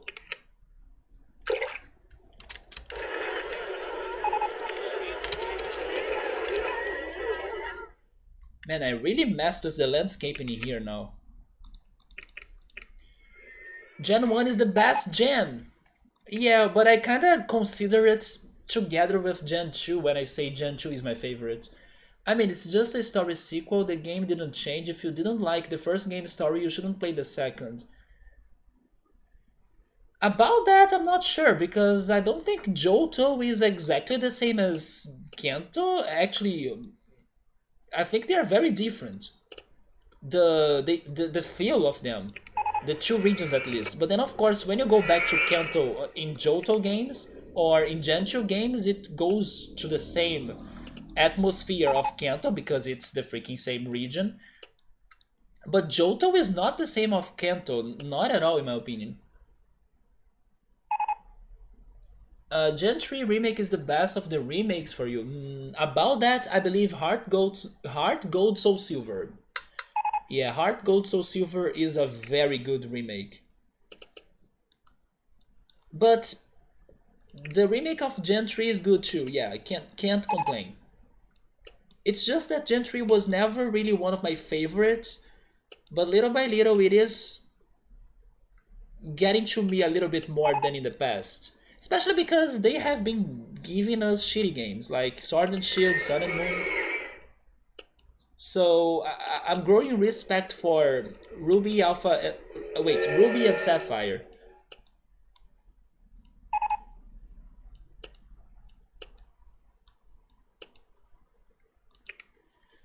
RollerCoaster has things you can do to progress and win to some extent. Oh, you mean the objectives? I mean, Animal Crossing now has some milestones, but you're right, it doesn't have a very clear, let's say, goal, right? Besides paying your loan. Creativity in video games is all well and good, but it isn't for pilots, in the same way that he got bored of Minecraft. Good call!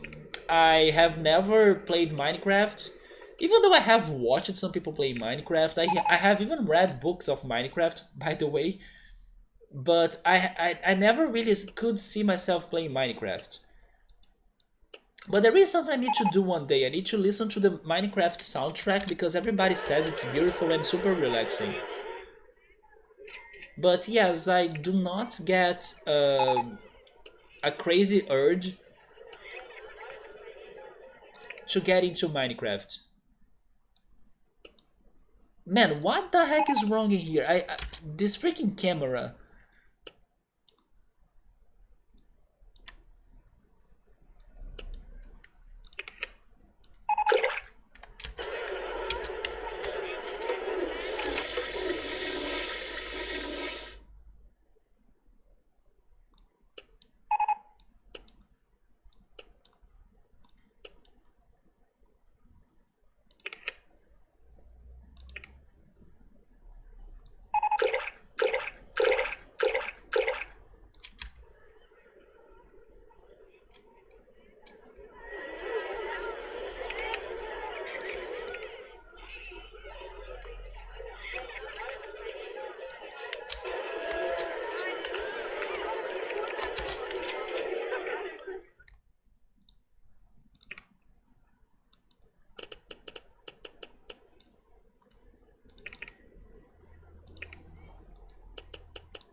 Speaking of, I don't know, random things, I heard this week that Nintendo decided to kind of censor Daisy a little bit, Daisy from Mario Brothers, on Mario Golf. And the reason why I'm saying that is because it seems that Nintendo changed one of her voice clips from the game, and it seems that it's a voice clip that Daisy has had for many years in previous games. And the voice clip was a I forgot now what she said. Let me check on my notes. What was she saying? Oh yeah, there we go. Daisy used to say something like whatever, and then she was like with that sassy personality, right? For some reason, Nintendo updated this Mario Golf, and then she doesn't say whatever anymore. She says boo. She does some booing. So I wonder why Nintendo decided to do that out of nowhere and like leave Daisy being herself, like leave Daisy being sassy. That's how everybody loves her. Uh, Keep her saying hi, I'm Daisy, because also that's a big meme. But yeah, Nintendo out of nowhere changed one of Daisy's voice clips. By the way, I still have no idea about Ivy, Eevee, CP, and everything else. CP is something very complicated for me to understand, but I think I am understanding it better now. Ivy is pretty much the qualities of your Pokemon when they are born, and then each Pokemon will be born in a different way, so it's something that you can't change, or at least not easily you can change that. Maybe today there are some items or mechanics in the Pokemon games that will help you somehow to change those IV numbers, but normally speaking, it's something permanent. The Pokemon will be born with those IVs. CP is something, not CP, EV. EV is something that you can train or like give to your Pokemon after he fights or after you give him some certain items, and you can kind of shape your Pokemon on the EV stats, right? It's basically that's the difference. Normally IV is something that you can change, you just need to hatch a good Pokemon from an egg or like capture a Pokemon that has fantastic IVs, and then you train them in a correct way for them to get the rest of their stats that can be gotten thanks to training or like thanks to, I don't know, interacting with them. And then CPs from the Pokemon Go games. Yes, CP is a bit different. I'm not sure how to start to explain CPs, but it's basically like your Pokemon will have a max CP, but yeah, there is a max CP for sure, but then there are different other CPs of that same Pokemon that can state that your Pokemon is a perfect Pokemon. Basically, even though there is a max CP a Pokemon can get, which is like the best number of that one Pokemon, you should not only think about that number, because before getting to that number, there are like cycles of numbers where your Pokemon can get to perfect defense, attack, and HP, which is pretty much like perfect IVs, right? But on the Pokemon Go game. And then those other numbers will basically be that same maximum CP, but without a boost. Or like without you kind of level up your Pokemon. So it is more complicated because you need to either check or guess what are the CP numbers that will tell you that your Pokemon will have max stats. Because it's more than one number. There are levels of numbers, and then the max number is like the strongest your Pokemon can be. It's like a quantity, yes. It's like an EV, but for Pokemon Go. And then that's why it's complicated, because it's not, let's say, a specific number that happens to every Pokemon, like in Pokemon games, if you not consider Pokemon Go. Because in Pokemon Go it is different, as that number varies. It goes for each Pokemon, and they have like charts. If you capture or find a Pokemon that has this one CP or that one CP, there are like 20, 25 different CPs for the Pokemon. If you find one, it's like bingo. If you find one of those different 20, 25 numbers for the CP of your Pokemon, that means he'll have perfect stats. And then if you find one of them, you can train him or like level him up to the maximum number, which is the maximum CP. But then that doesn't mean that the perfect Pokemon will be only that one, right? It's just the strongest, but you should also pay attention to the other CPs lower than that one to see if you can find a good one, like a perfect Pokemon. And then once you find, you can increase that number to the max. Anyway, it is around those lines, but it is something complicated to understand because I took some time to understand that. I meant that black and white. Oh wait, black and black 2 in the reply earlier, not Gen 1 and Gen 2. Oh, I see, yes. If you haven't liked the first, you shouldn't play the sequel of Black White. Yeah, I wanted to play them because I played every Pokemon game. So I wanted to see if they could be any better or what they were about. But I agree, playing Black and White 2 after not liking Black and White 1 didn't change my opinion, and it made it worse. Have you liked the newly Pokemon Monsters game? I mean Monster Hunter? No, I'm not a big Monster Hunter fan. Never tried them, but I also don't feel excited to try them.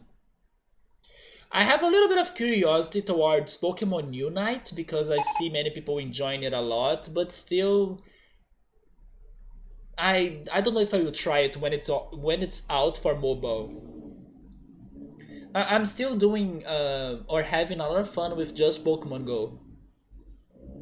Pokemon is like Peace on Earth, top 3, I got Dewgong. That's Chillbold's favorite. But Gloom messes his up. Guy. Am I translating Portuguese right now into English? Man is better. I love Bloom, but actually I love Vileplume. Vileplume is like my favorite grass type. Yeah, CP is like quality. But like I said, there are many CPs or many numbers that can qualify your Pokemon as perfect. To be honest, if they keep it, they might be the rivals for Pokemon. Monster Hunter? I mean,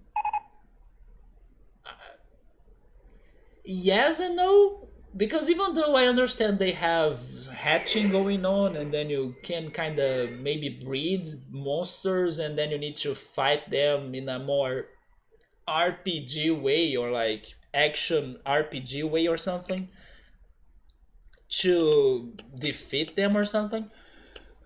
But I still think they are very different games.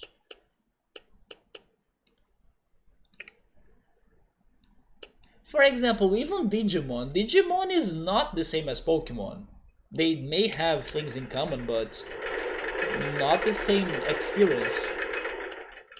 Maybe a game that you can say that it's very close or like a rival to Pokemon is like Temtem, or the one I haven't played that's called Monster Sanctuary, or Koromon that I have been excited a lot to play. But then Monster Hunter? But I see why you're saying that. I understand why you say that. It's just that I don't know. To me, it's another vibe. It's a more serious vibe than Pokemon even.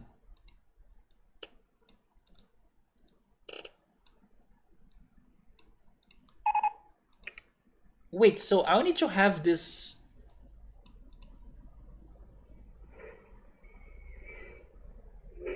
Wait a second.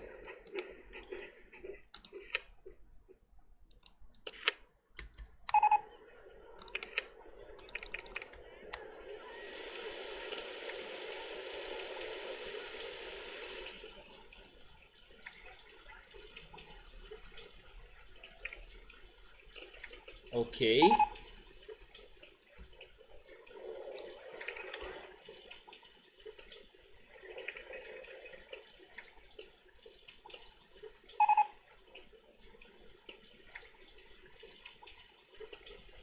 But Monster Hunter is one of those games that I haven't heard of someone that didn't like it. It's a very successful game. It's just that I don't know. It's not appealing to me, but people love it. I will bring my Dilgong to unite. Maybe with time Dilgong can be there even if he's like an assistance Pokemon. Not necessarily a playable character, right?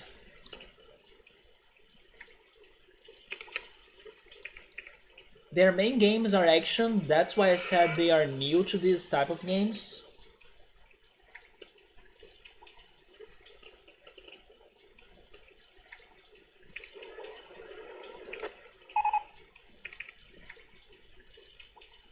Like they've got a brighter future if they keep up the good work. I mean, they don't even need to wait for longer. Monster Hunter is already a successful game. It's just that I don't see it as a rival to Pokemon.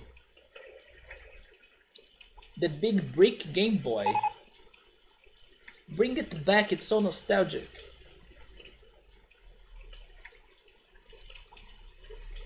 But honestly, I think that the future of mobile gaming or portable gaming will be the phones. You like it or not. Maybe you can get some devices that are more fitting to gaming, for example, the Steam Deck. But phones is like it's going to be the future of portable video games, probably. I kind of hope not, but that idea makes a lot of sense to me. So the OG Game Boys, they may be back just for like nostalgic reasons.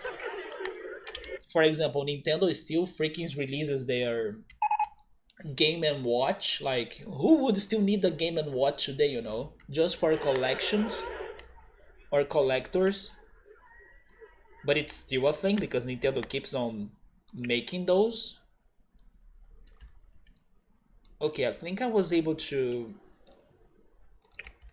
surround it.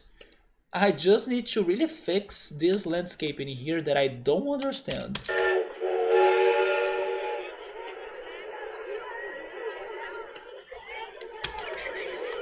Can I see through a lot of things in here? Remove rides, remove scenery, remove the walls, remove people, baseland. No, baseland I need to see. Vertical faces. Okay, this helps.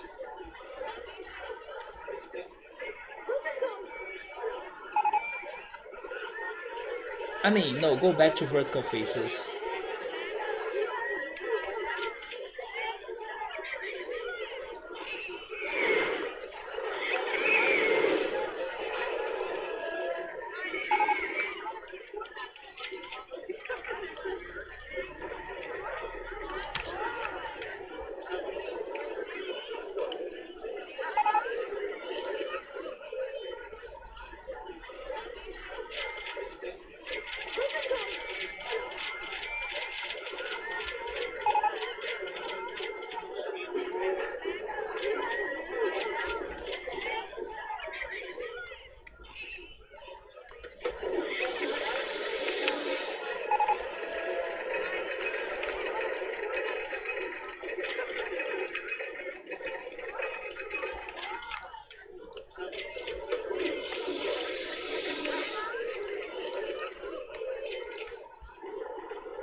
So did I fix it?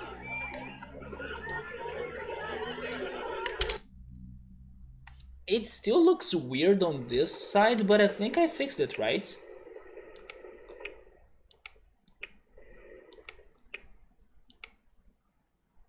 I will keep it like that. Let me save the game. I finally built the roller drop I was looking for. Let me go back to the chat. I also need to give it some time so I can recover my money, right? So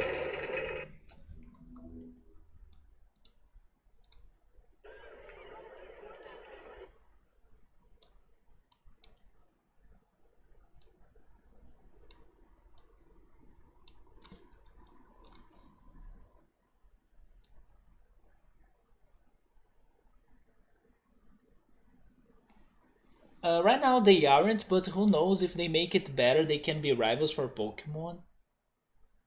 I just think they try to be rivals of other games. I see the Monster Hunter games like action RPG games, so if I had to give it a rival, I probably would go for like Tales of games. They even got PvP similar to Sword and Shield. Okay, so that's something that I didn't know. Koromon also had some potential, which would be the same as the IVs. The Koromon could be either standard, potent, or like perfect, and then the Koromon colors vary on each aspect. Huh. Maybe they decided to combine the shiny idea of Pokemon and then make the shinies like stronger in the Koromon game. I missed what you said. It's turn-based game, not an action. So never mind. I always felt it was like a action game. But maybe the one that's like turn-based is the one that is released now, like Monster Hunter Stories. Maybe the previous Monster Hunters were action, weren't they? They always felt like action to me.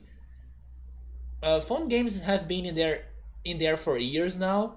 Like for you, I have been playing a turn-based game since 2014 till this day, and since 2018 it became really competitive too. It's just sad that all of those games they become pay to win after the first year or two, but they are good, even better than all normal games.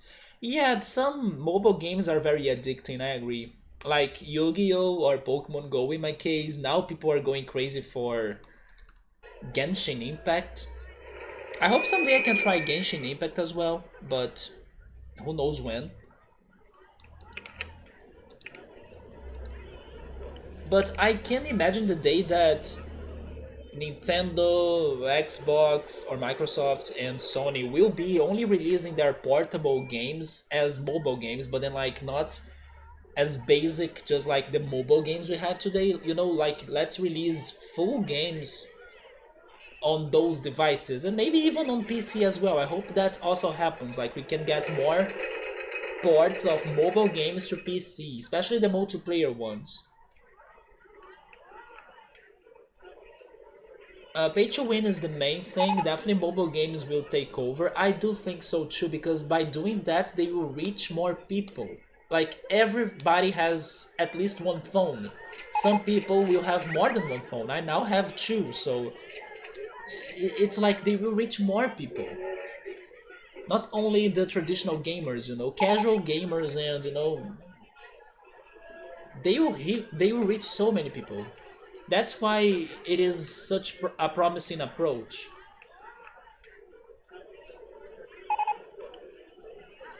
I do want to try Genshin Impact, but when I tried playing it on my computer, I couldn't. The website was freezing my computer. But I wouldn't spend money on it. Even though maybe it has like very cool features that you need to pay for. No, I would go just for the free way of playing it. I don't necessarily need to take Genshin Impact, for example, that serious. I just wanna see how does it feel. Even though now I have seen a little bit of it. We are going virtual reality Pokemon 3D.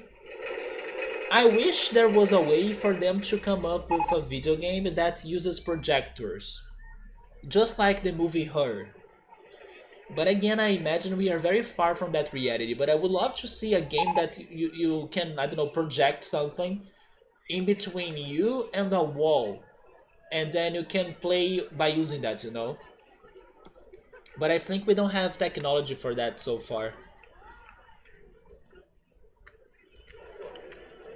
So let me fix this other bit right here, right?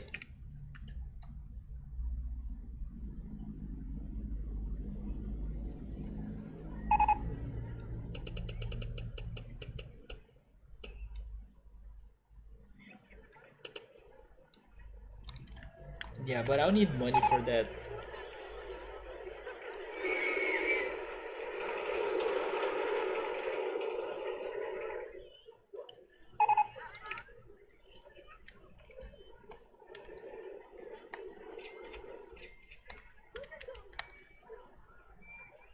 Saburo, now that you are done with Persona 3, what are you playing next? Also, Alza, what are you going to play after Black and White 2? Like a projector on a phone? Then you are making me think on, I don't know, the Star Wars movies when they have like those holograms of people talking to each other. But I used to think that projections or projectors could be an alternative to the future of gaming. More than just like wearing glasses or, like Oculus Rift or how are they called? VR. The VR games. Monster Hunter has been focusing on action games, but this stories game is just like a side game, so they basically didn't give it their best attention as the others, but it still has similar mechanics to the action games while keeping the turn-based element. And now it's their second stories game. after the success, who knows what they make in the future. Probably they didn't expect this much of people playing it. It is it is getting more popular for sure. It even got IV just like in Pokemon. Okay, so it's a straight ripoff. But again, I don't like the or I don't know. I don't like the aesthetics of it that much. Or I would rather play Pokemon. Like if it is that close to Pokemon, I would rather go and play Pokemon.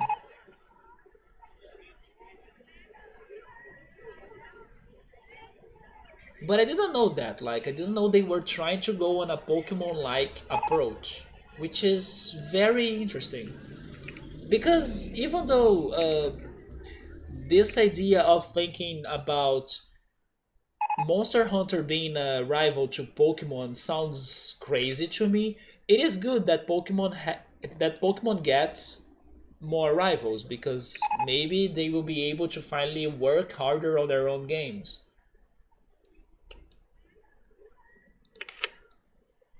I think I'll need to get my low one again and then I start decreasing it later, right?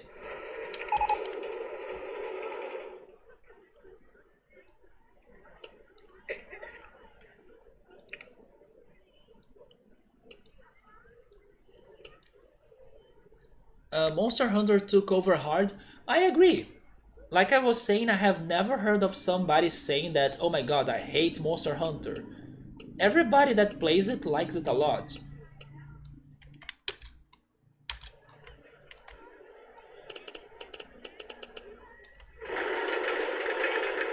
It's just not appealing to me, but maybe if I ever play it, I can change my mind.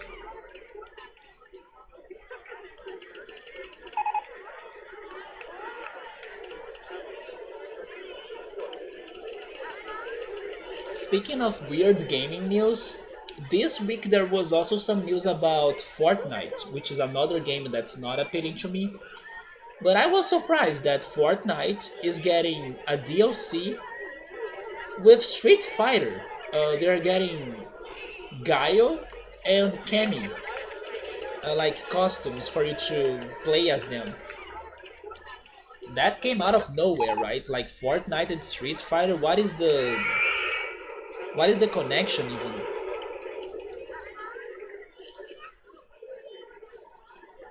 You know what? I'm going to keep it high like that.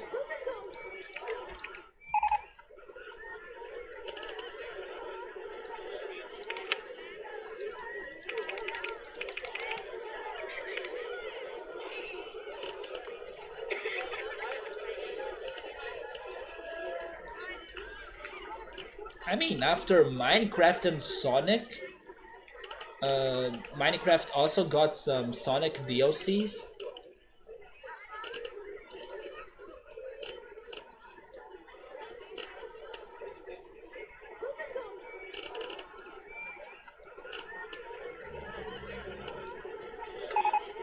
Pokemon is getting worse and worse. I don't feel hopeful about Pokemon Legend Arceus. Nope. I have very low expectations. The Pokemon Diamond and Pearl remake, I'm fine about it. Or like, I'm not too worried about it being bad. But Legend Arceus, I don't feel confident. Not at all.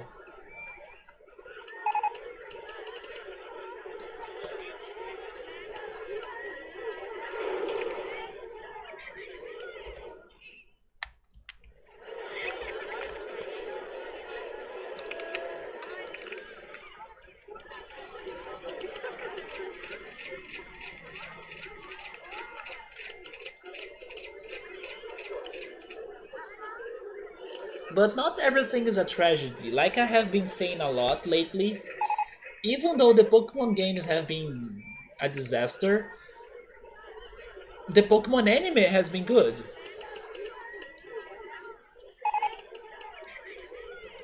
Oh, so by doing this, I can give more effect to the tower. I like this idea.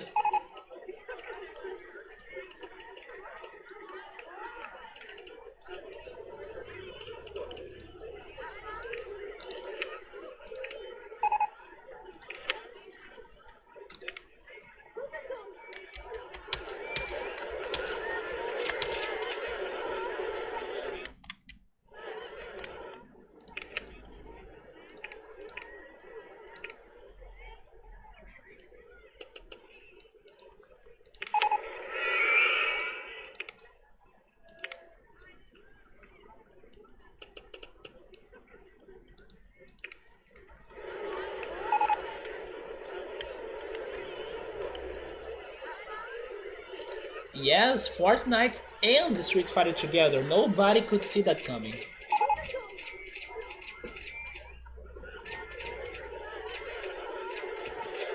Fortnite co-ops with lots of brands, do they?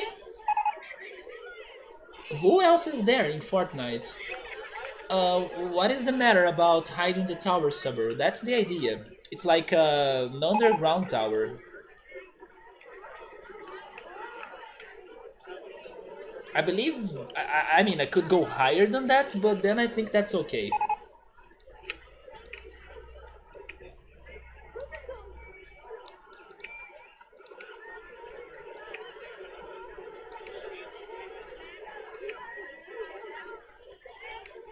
You wish you had Brock's game? What is Brock's game?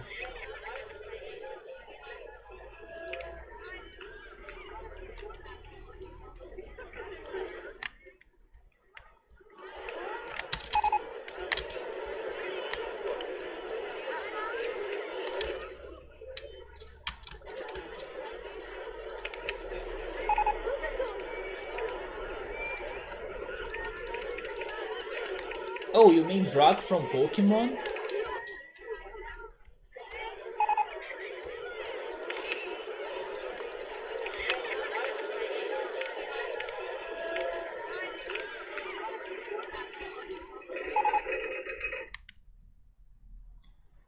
So now I don't know how am I going to get the path down there.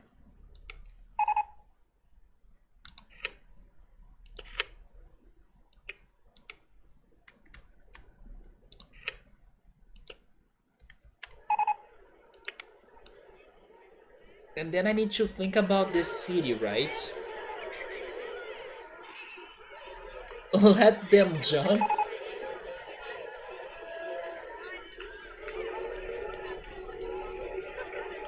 This is still the same. You ask me that freaking every weekend, man. This is Icarus Park. It is, it is the same level as the previous streams, and it's still going to be the same level for some more streams because I still need to work on that right there. Yeah, you ask me that every weekend, but it's the same level. The free fall is in here. That's why Alza is mentioning the let them jump. Yeah, it's right here. But now I upgraded the village right down here. The village now has the forest. I added this coaster that kinda gets to this rocket. Together with the other tower on the other side.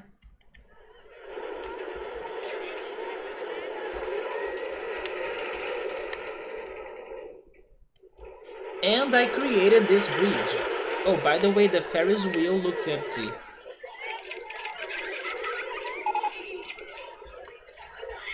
Yeah, this bridge right here. And the miniature railroad on the bottom.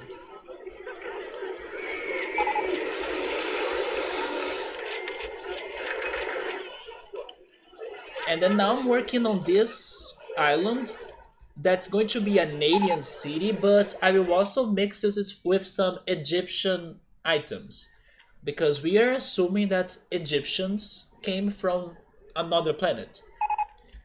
So that's the idea. And then I decided to go for this roller drop because it could be a little bit alien-like or flying saucer-like.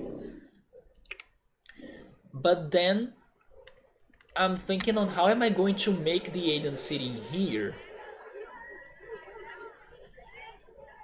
But I do like this wall.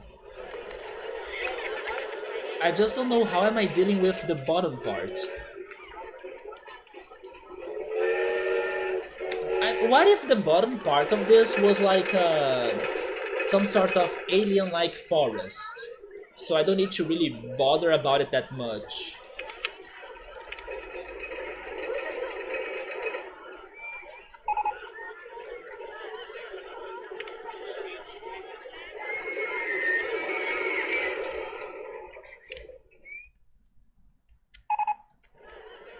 Speaking of level designs and creative ideas on games, This week I heard of, although I don't remember which game was it from, but I heard or I was watching a video of like levels of games that were stopped in development, so they never really got finished, but hackers and data miners and people could still access those levels or like what was done for them in their original games thanks to glitches, thanks to data mining and stuff. And one game had an idea that I felt it was very creative. It's basically a lighthouse in a desert. I heard that idea and I was like, man, this sounds cool. I wish I could play a game that had that. Like a lighthouse in a desert. And it is creative because you expect like a lighthouse in the middle of the ocean or in an island or at the beach. But then in a desert, you know, and then you can come up with like a theory of like, oh yeah, this desert used to have an ocean, but then now it's all dry. I like that idea a lot. If I were like creating the next Zelda game, I would like the sand or earth based temple to be now a lighthouse in a desert. And this adds up with the other ideas that I wish I could see more commonly in games. For example, a rainy beach. I think that there is some charm to like cloudy, rainy beaches. Not only the same idea as always of like sunny and summertime at the beach, right? No, make some more rainy. Speaking of which, now it's raining in the level here. I like those twists, like it's not the usual. But yes, I was thinking a lot about this lighthouse in a desert idea. I thought it was such a cool level design right there. It's like a sea of sand that could be fantastic too. That makes me wanna play that other game that's called Journey. But also the upcoming indie game that's like my favorite indie game from E3, Sable. I do wanna play something that could have this desert exploration recently, and also, if it's possible, a lighthouse. Sometimes coders and hackers make the best games that too, and then they can hire them to make their next Sonic Mania. That's how Sonic Mania was made, and it's a big hit. The people that were working on mods of Sonic, they got hired from Sega to make their next Sonic game or 2D Sonic game. Do you guys have or know any crazy idea for level design too? This went to one of my favorite level design ideas now. A lighthouse in a desert. I wish I could see that.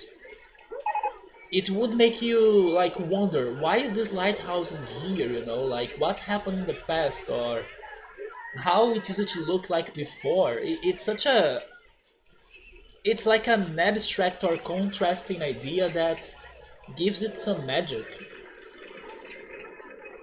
Some rain on the thin roof is like the best sound. It's one of the best sounds for sure. Water sounds, it's good.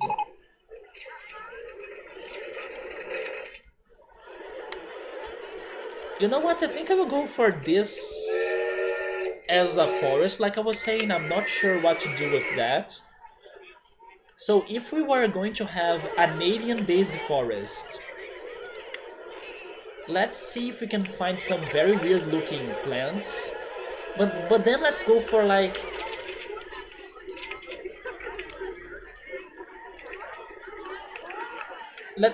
big trees, right?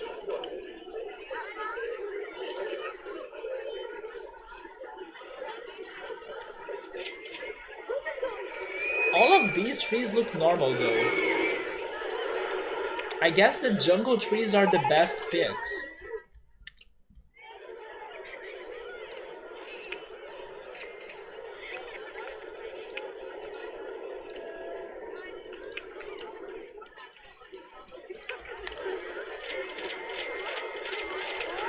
Wait a minute, can I go for another idea?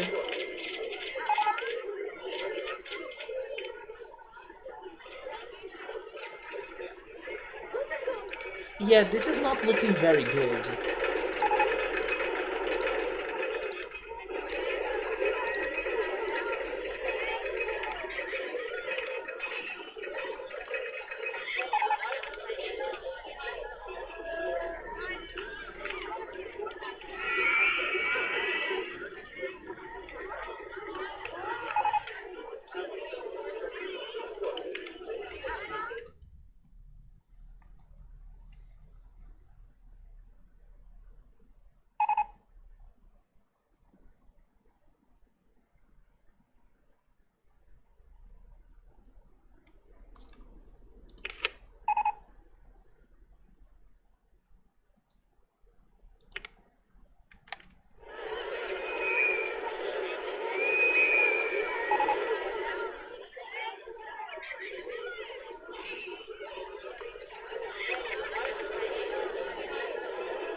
Maybe I should use this area to create the coaster that I was planning for this area, which is the Virginia Reel.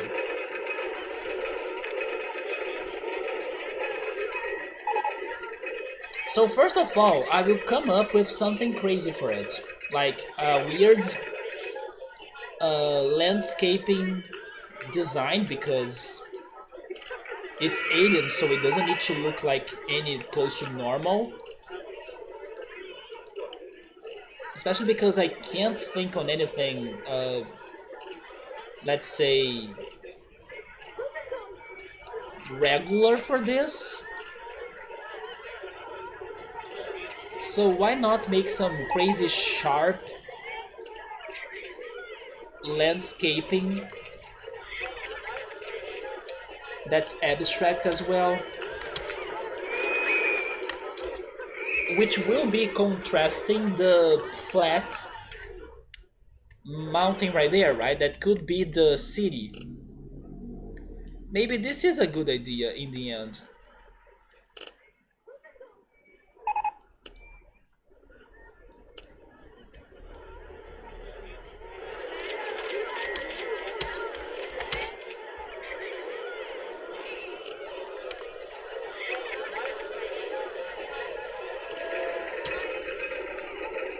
I do like this now, this craziness, or this crazy abstract looking